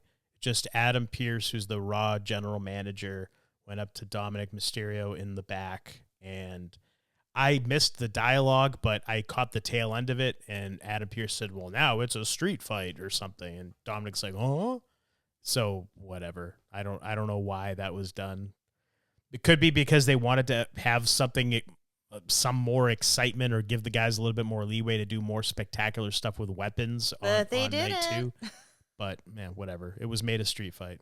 Yes. So Dom comes out, and he's in this giant kind of chariot throne type of cart. And there's a bunch of guys with white lucha masks on and kendo sticks. And that was his entrance. Again, it was just kind of not as grand as it should have been. It just didn't have that grand feeling to it. Like, I don't know. It was like Temu entrances. Yeah, there you go. Then Demon Finn Balor comes out, and he's got the paint on and everything. And then there's a point, there's like this kind of head, like a demon type head on a stick with like the spikes, and he had spikes on his head. And these streamers come down, and they're all getting stuck on the spikes of everything, and he's trying to take them off. It was kind of funny. And then he gets to the ring, and he's holding, like, in one of the corners, these, like, pink flares with smoke. It's this pink smoke coming out in the corner. And I don't know. It just for what it was, like, pointless. It was like, again, it felt like they cheaped out on something. Yeah, like, oh, we got to have him give him these pink flares. Here, hold these. Here's up. some pink smoke. Like what? Yeah, it's almost like they were like, oh, what do we got extra in the prop truck that we can give these guys? Yeah. That's what it felt like. And I will say, watching his entrance, I didn't get the feeling like I used to. There was something a little different about it. It didn't feel really cool or awesome or really intimidating the way he came out. I don't know. It just was like, almost like they directed him to come out the way he did. And it was just, I don't know. It wasn't as great as it normally was. So it's a street fight. And we got some use of a kendo stick, and some tables and chairs came out. I don't know what was really a street fight about it, other than kendo sticks. I don't know. And the match was all in the ring. Everything happened. Yeah, everything for the most part was in the ring. So why is it a street fight? I don't know. Again, no idea. And again, very basic. There was nothing great, nothing spectacular, nothing awesome, nothing. Nope. There was no outside interference. Was there? I don't remember there being. No. Was there? No. It was just pretty paint by numbers. Could have been on Raw. You know what? Actually, this could have been a house show main event, like on a WWE live event, like a house show on a non-televised event. There was nothing here. It was like, okay, that was it. All right. Thanks for making that a street fight. Yeah. Whatever. There's a part where Dom had trouble setting up a table, and everyone started booing him, so that was kind of funny. It's sad when your entertainment is coming from the crowd. Yeah, I mean, we had the first 2 matches where, okay, we're back at WrestleMania, and then the next 2 was like, okay, maybe not. Yep. Finn Balor won the match. He did the coup de grace over onto Dom, so Dom was on a table, and it looked like he stomped on Dom's face. No, he got him where he was supposed to, Yeah. but it's once the impact happened, he kind of went sideways because they're on Yeah. a table, and at that point, he kind of, it looked like his shin and knee kind of got Dom in the face. Yeah. What are you going to do? The match was fine. It wasn't bad. It was just, okay, now it's a street fight. It was just basic. That's it. That's the best word I can use, basic. Almost like they're told that day, oh, by the way, you're going to be a street fight now. Just go use a table. Here's a kendo stick. Yeah, get a table out there so Slim Jim's sponsorship can get on the show. Mm-hmm. Make sure you get a table or 2 in there, and that's it. It's like, okay. Yeah, it's just basic, very basic. I'm waiting for the sponsors to be on the chairs too. Oh, I'm sure that's coming. Now that you've said it, you've spoken it into existence. Be on the lookout for that. I'm sure that'll be coming soon. Next was Rhea Ripley versus Jade Cargill, and they make a mention that they had a special person at the announcers table. That was this match? Yep, Oh, the priority pass holder. So this guy dropped a shitload of money to sit with the announcers. He doesn't get to do any commentary. He didn't have a microphone or anything, just the headphones. And he got to sit there during the women's match. And it just came off like weird and kind of creepy. Like you're some over middle-aged dude. You look like you're in your 50s. And you're up close for the women's match. And you dropped how much money? That guy he spent well over $100,000 for that seat just to sit there for one match. Adam Weissman, something like that. He's like, it came out after, because of course everybody's looking like, who is this guy? Why is he there? What the fuck? And he like owns some kind of scrap metal company in upstate New York doing scrap metal recycling. And then he got into crypto and became a crypto billionaire. So that's who that was. If anybody was wondering who that was sitting next to Michael Cole and who was he with? Wade Barrett? Yeah. Yeah. Then that's who it was. Just sitting there for nothing. I'm just gonna sit here. Like, okay, paid $100,000 for that. I'm just gonna sit must here be nice and to have stare money at to the just piss half-naked away. women. Yeah, must be nice to have money to just piss away like that. Good for him. Good for him is right. But it was weird. It was just so bizarre and out of place. Mm-hmm. And it was like, what? So, like I said, everything is for sale. When is it going to be that, you can buy a spot to just sit in the fucking ring during a main event of WrestleMania? Is that next? Yeah. Pay $1 million, be in the ring. Just fucking why not? Yeah, like, you know what? I'm going to get a corner. You get a corner and you can't move from the corner. You just stand there and watch. Just stand there. Don't do anything. Like what's next? Fuck. Sorry. So Rhea Ripley comes out and she got Scream Pyro. Yep. And I noticed like her gear, it was more like white base with some black print on it instead of the normal like black colors. So it was nice seeing something a little different. Then Jade Cargill came out, and it was funny because Jade Cargill came out first, and she had this like weird, she was wearing this weird thing, and I don't know how to describe it, but the best way I can is it looked like a bunch of gold Christmas ribbon all kind of like piled up around her. That's the only way I can describe it. It looked very weird. Yeah. Mm-hmm.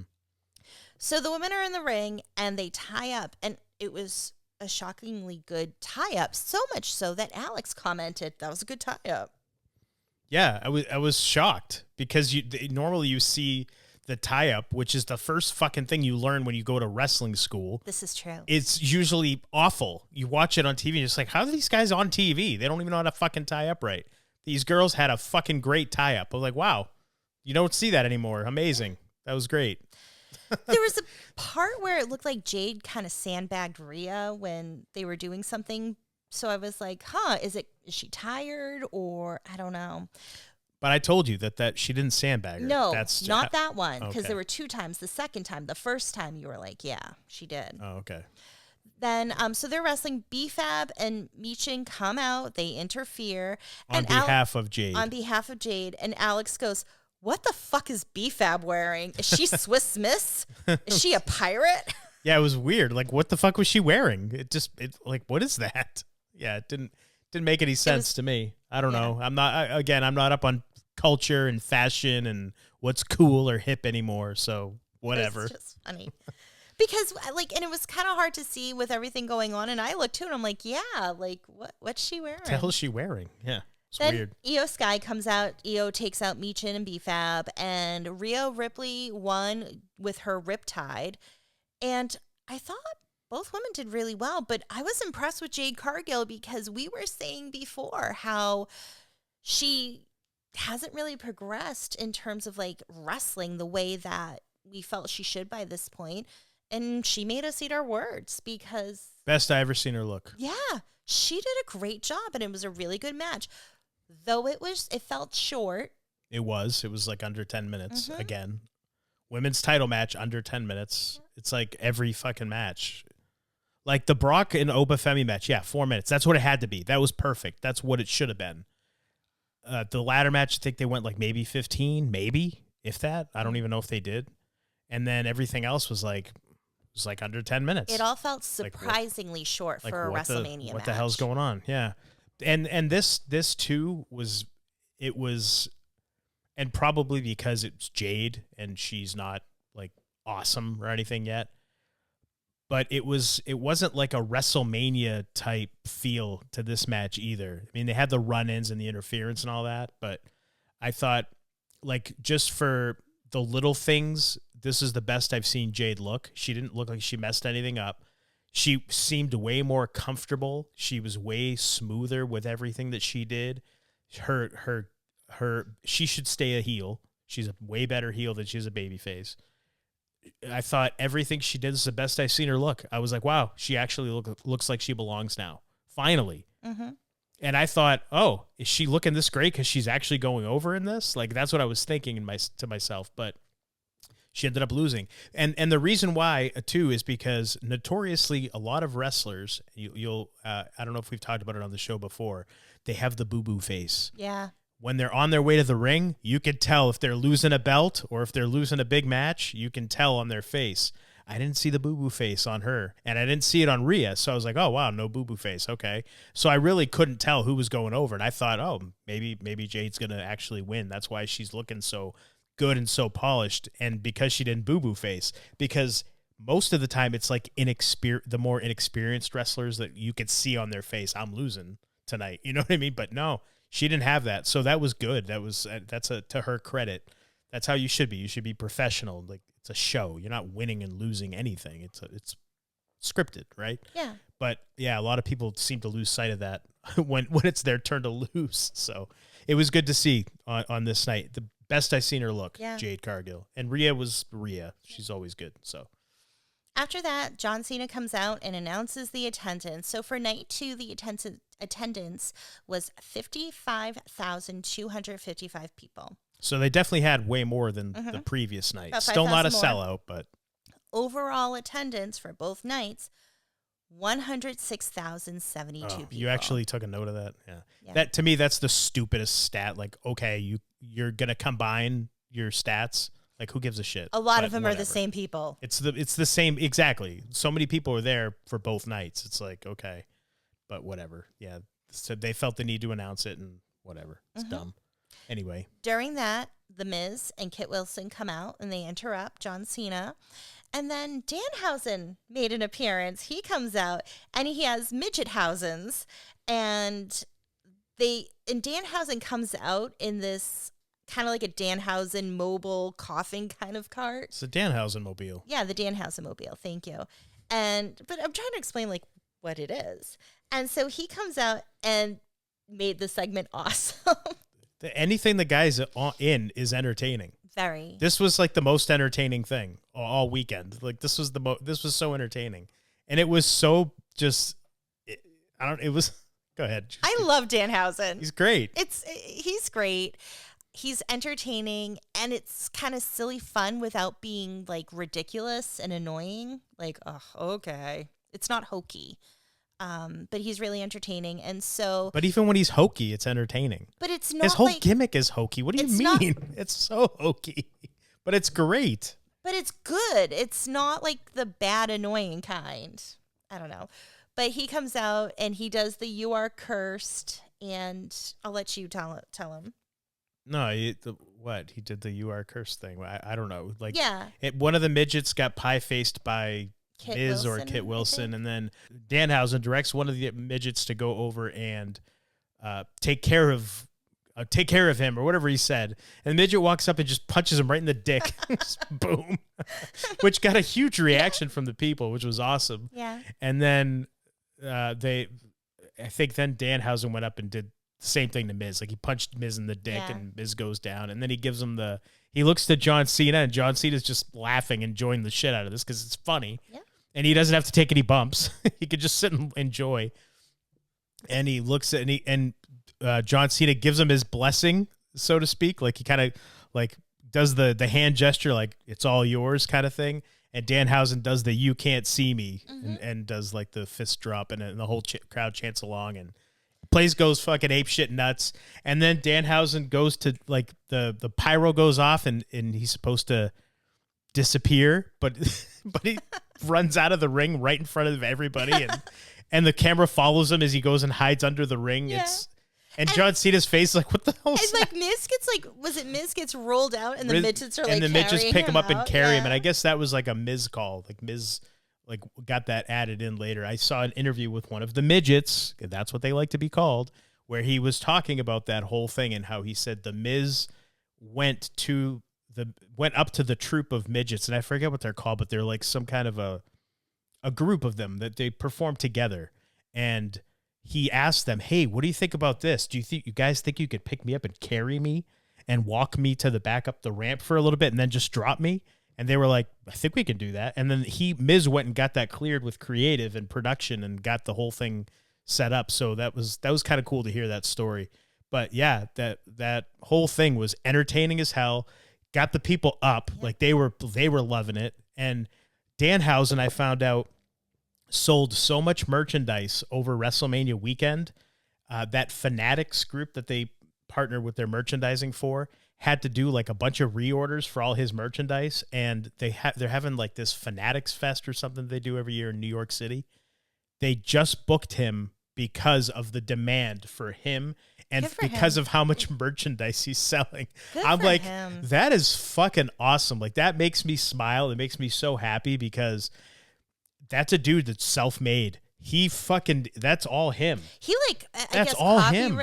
wrote everything and trademarked. It's all copywritten, trademarked for him. He's totally self-made. He was doing all this on the indies for years. Yeah, for a long time. And he's like the epitome of going out and busting your ass, hustling, getting seen by as many people as you possibly can. He was doing like Comic-Cons and conventions and doing all kinds of shit for years before finally getting to WWE. So it's great to see. And I know he's like a new dad and stuff. So it's like, that's fucking awesome. I love hearing it. And I love seeing it because he's entertaining as fuck. He doesn't do a bunch of crazy shit. He's not like a big guy at all. He might be 6 foot. I don't know. But he's not like jacked or anything. He looks like he got himself in leaner, but he's not like a body guy by any stretch. But he's just creative. Mm-hmm. He created something. He made it work. He believed in it enough to go and copyright it and trademark it and all that. This dude's fucking, that's the fucking American dream right there. That's it in action. And I'm so fucking happy for that guy. I've never met him or anything, but I'm happy Don't know the guy, but I'm so happy for him. He's fucking great. He's awesome. Continued success. He's great. It was like, to me, like that made WrestleMania. Oh yeah, it was awesome. That was like the best part. It was great. And there was a video that I saw on social media after that some fans were taking of Cena after that segment was in like a golf cart with his wife, and they were driving them through the crowd like to backstage again, and Danhausen was chasing after him, running after him. So even though the cameras aren't on him, he's still performing and doing the gimmick awesome. for the crowd. Like, it's fucking great. He's great. It's so good. So good. So then it's the main event, CM Punk versus Roman Reigns. Here we go. Roman Reigns' entrance.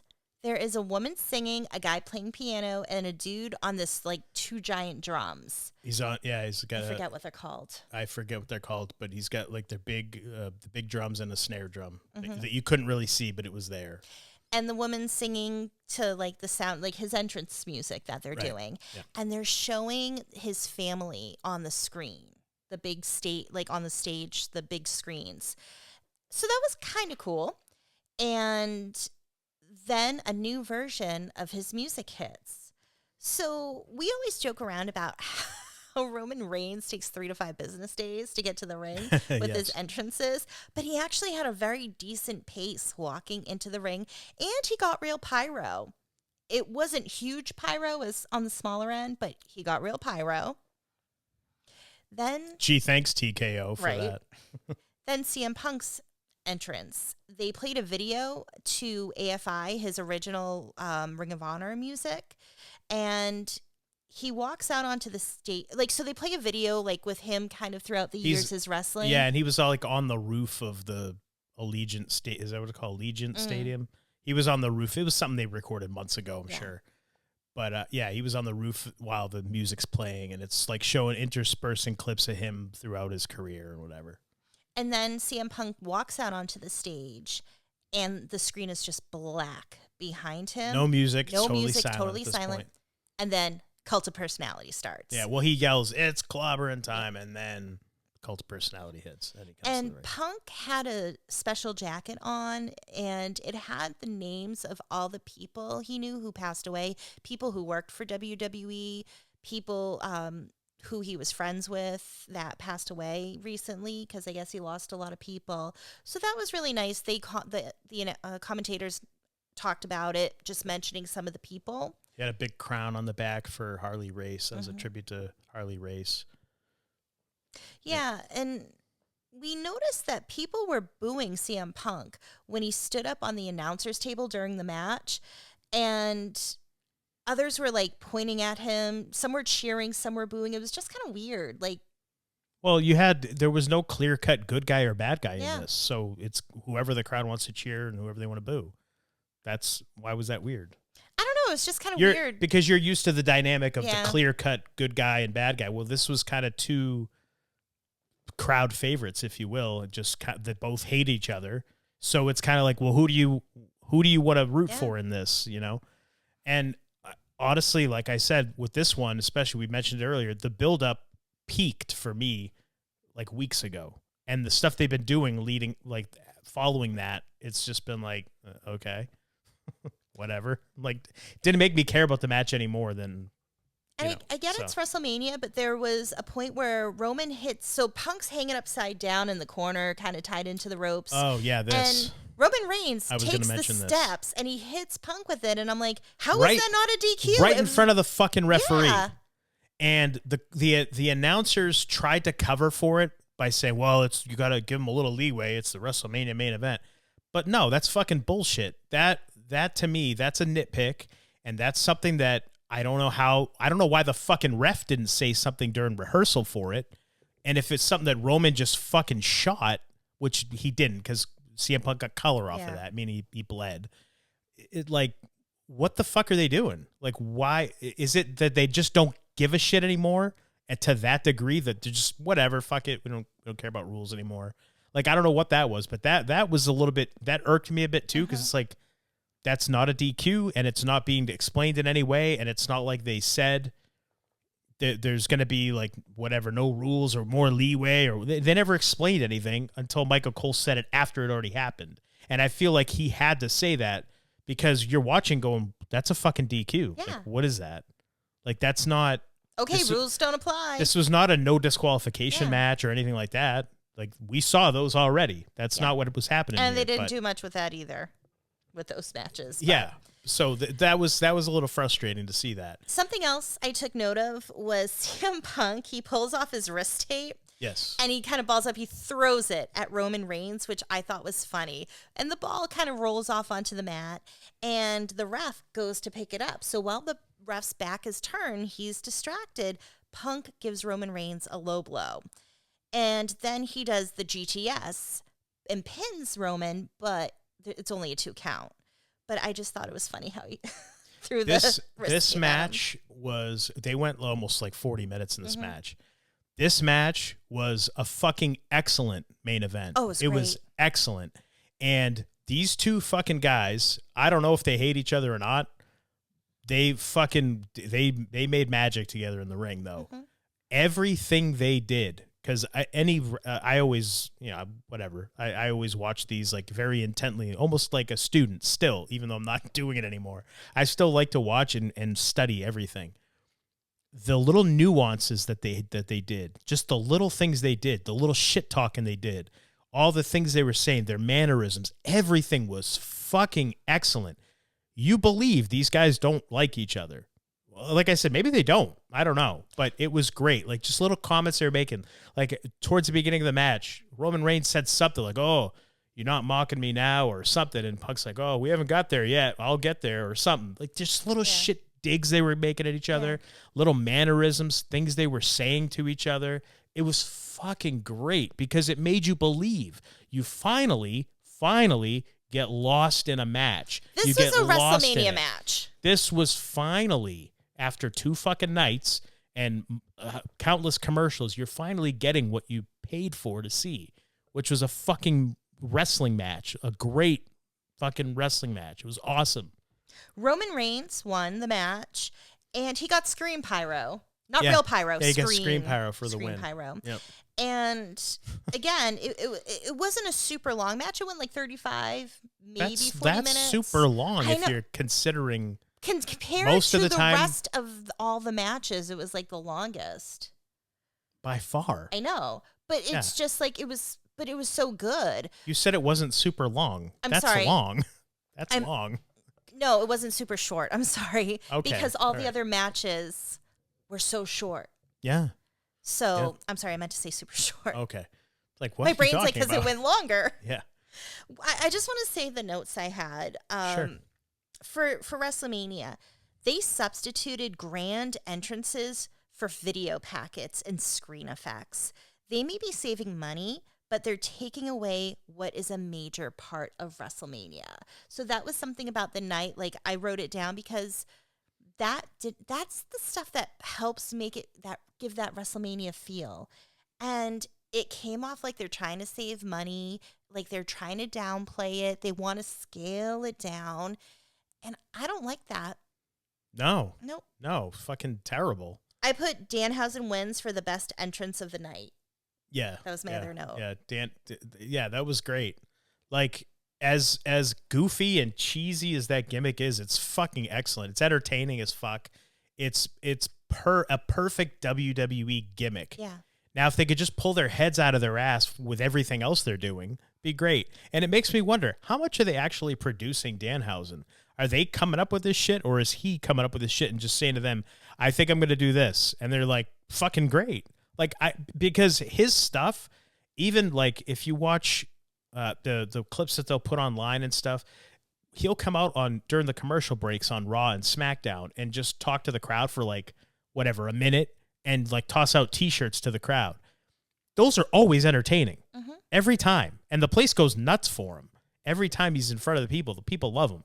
So it's like, are they giving him some leeway because he's so loved? I don't know. But that's like the only thing that they're consistently doing correctly. Yeah. Every time you see him, it's entertaining, it's good, and it's brief enough that you don't get sick of him. So that's another thing that I got to say. They probably are producing him to some degree to keep it brief because you never get tired of seeing him. And it's fucking his popularity's exploding. It's great. How sad is it that one of the best parts of WrestleMania was the comedy relief? Yeah. What's that say about WWE and TKO?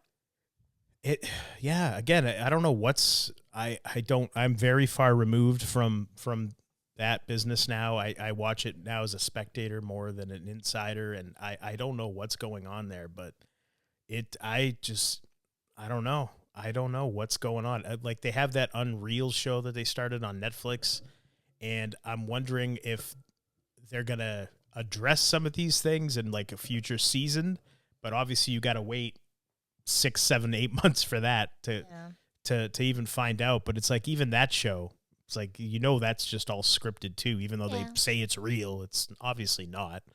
It's, I wonder what they're doing and what's going on. Like, what's this direction they're going in? Because I'm not sure I'm a fan of it. And, even watching Raw the next night after WrestleMania, it didn't feel like as special as Raws in the past have that are on the night after WrestleMania. Like, you had some debuts and stuff, but it's like, whatever. Nothing great, nothing groundbreaking. The direction they seem to be going, it's not really lighting my world on fire. Like, you're going to see CM Punk and Cody Rhodes down the line. Okay. You're going to see Jacob Fatu and Roman Reigns down the line. Oh, okay.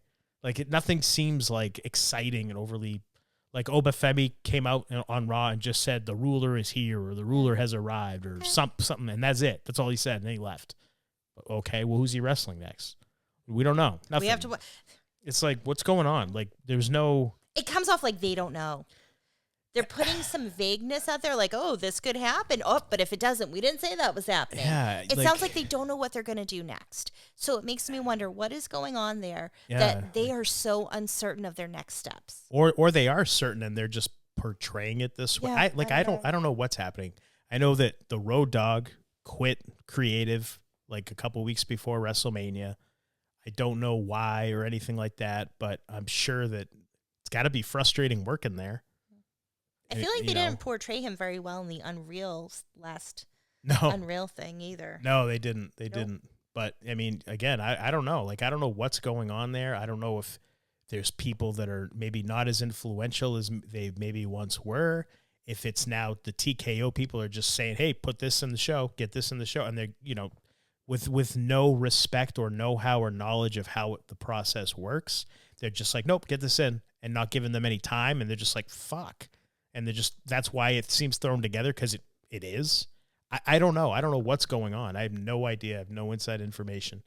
But it seems like the quality has gone way down, and it just seems like all they care about is the money and the sponsors and whatever else. It doesn't seem like they give a shit about the quality anymore. So, but WrestleMania Night 2, definitely better than WrestleMania Night 1. Yeah. It was definitely better. It wasn't like that hard to top Night 1. But they did, but it wasn't that hard. But it was definitely, the atmosphere felt different for Night 2. Definitely felt more exciting. Like, people there were more excited. But again, it was overall, I'd say the entire weekend, the entire event was kind of a letdown. Yeah. At least from watching it. And then, like, again, the streaming issues on Night 1, and come on, get your shit together. I guess. I mean, you're always going to have that with that type of technology. You're always going to have those kind of issues. So I'm sorry. Like, I feel like TKO has enough money to take care of that shit. But it's not TKO. That's ESPN. And ESPN has enough money to take care of that shit. Hey, that's Disney. Disney owns ESPN. They got enough money to take care of that shit. You would think, right? You would think. But, yeah, I mean, you're always going to have those issues. But I just feel like it seems like the product itself like lost its heart and soul. It's like it's not there anymore. It's gone. They're just like, no, we only care about money. That's it.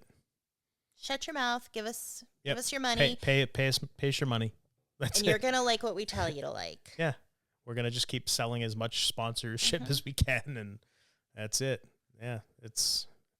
What are you gonna do? Hopefully they turn it around. Hopefully enough people speak up about it, because well, go ahead. During the post show, people were chanting "fuck TKO." That's right. During Roman Reigns, when he was out there. That's right. Yeah. Yeah, they were. So, I mean, the anarchist in me, the chaos agent, wants to see the people revolt. Yeah. I mean, I think there's a part of me that thinks that they're doing all this to really increase the revenue because they're just bought it to sell it.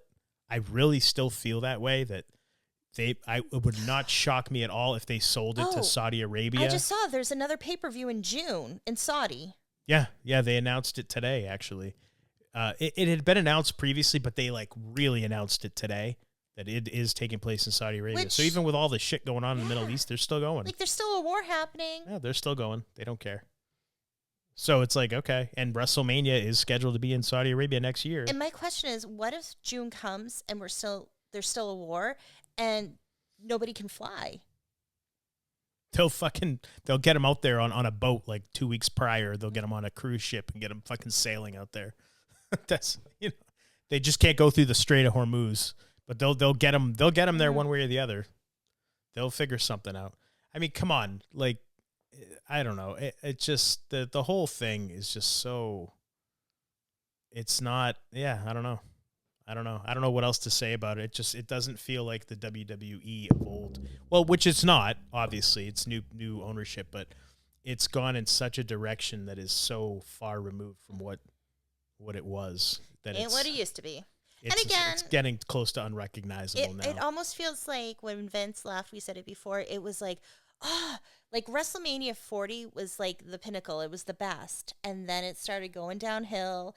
And then that's where we started hearing more like people, like talent, like they can't get, guests in for free. They got to pay. All these little perks started getting removed and people losing benefits and things like that. And it's just like, how you're not poor. It's not like, hey, we might not be able to stay in business. We got to make some cuts. We're making money hand over fist and we want more.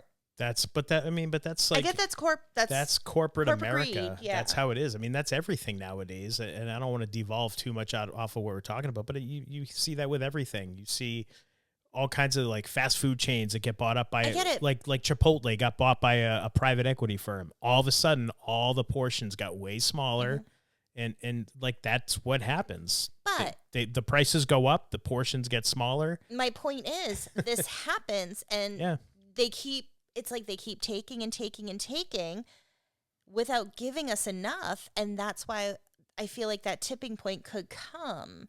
So I'm or they're just going to sell to Saudi Arabia.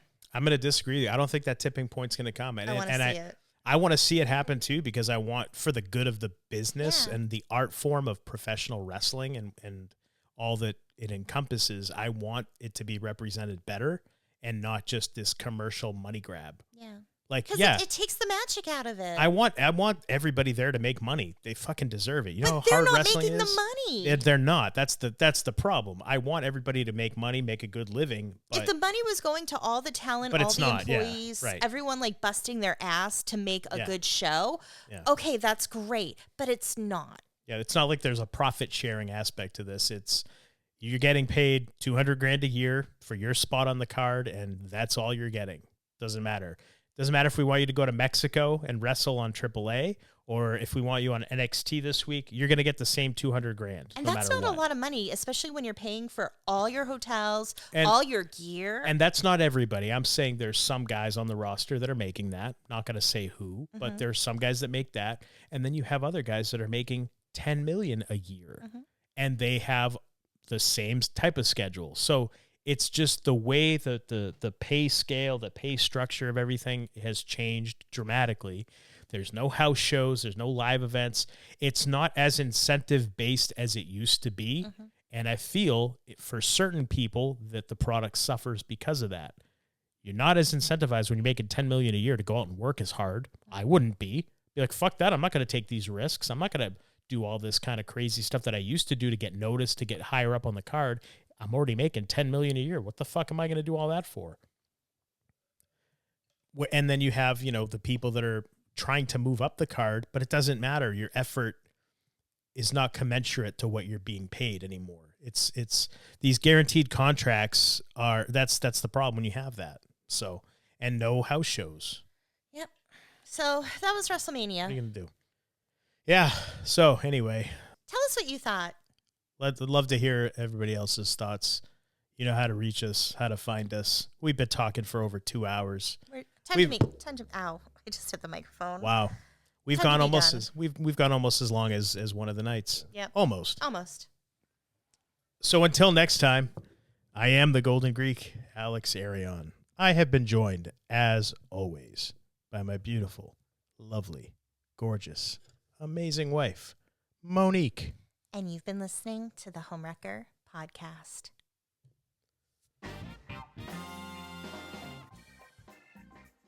We love hearing from and interacting with our hearers and watchers. Feel free to reach out to us on Twitter. At Homewrecker Pod.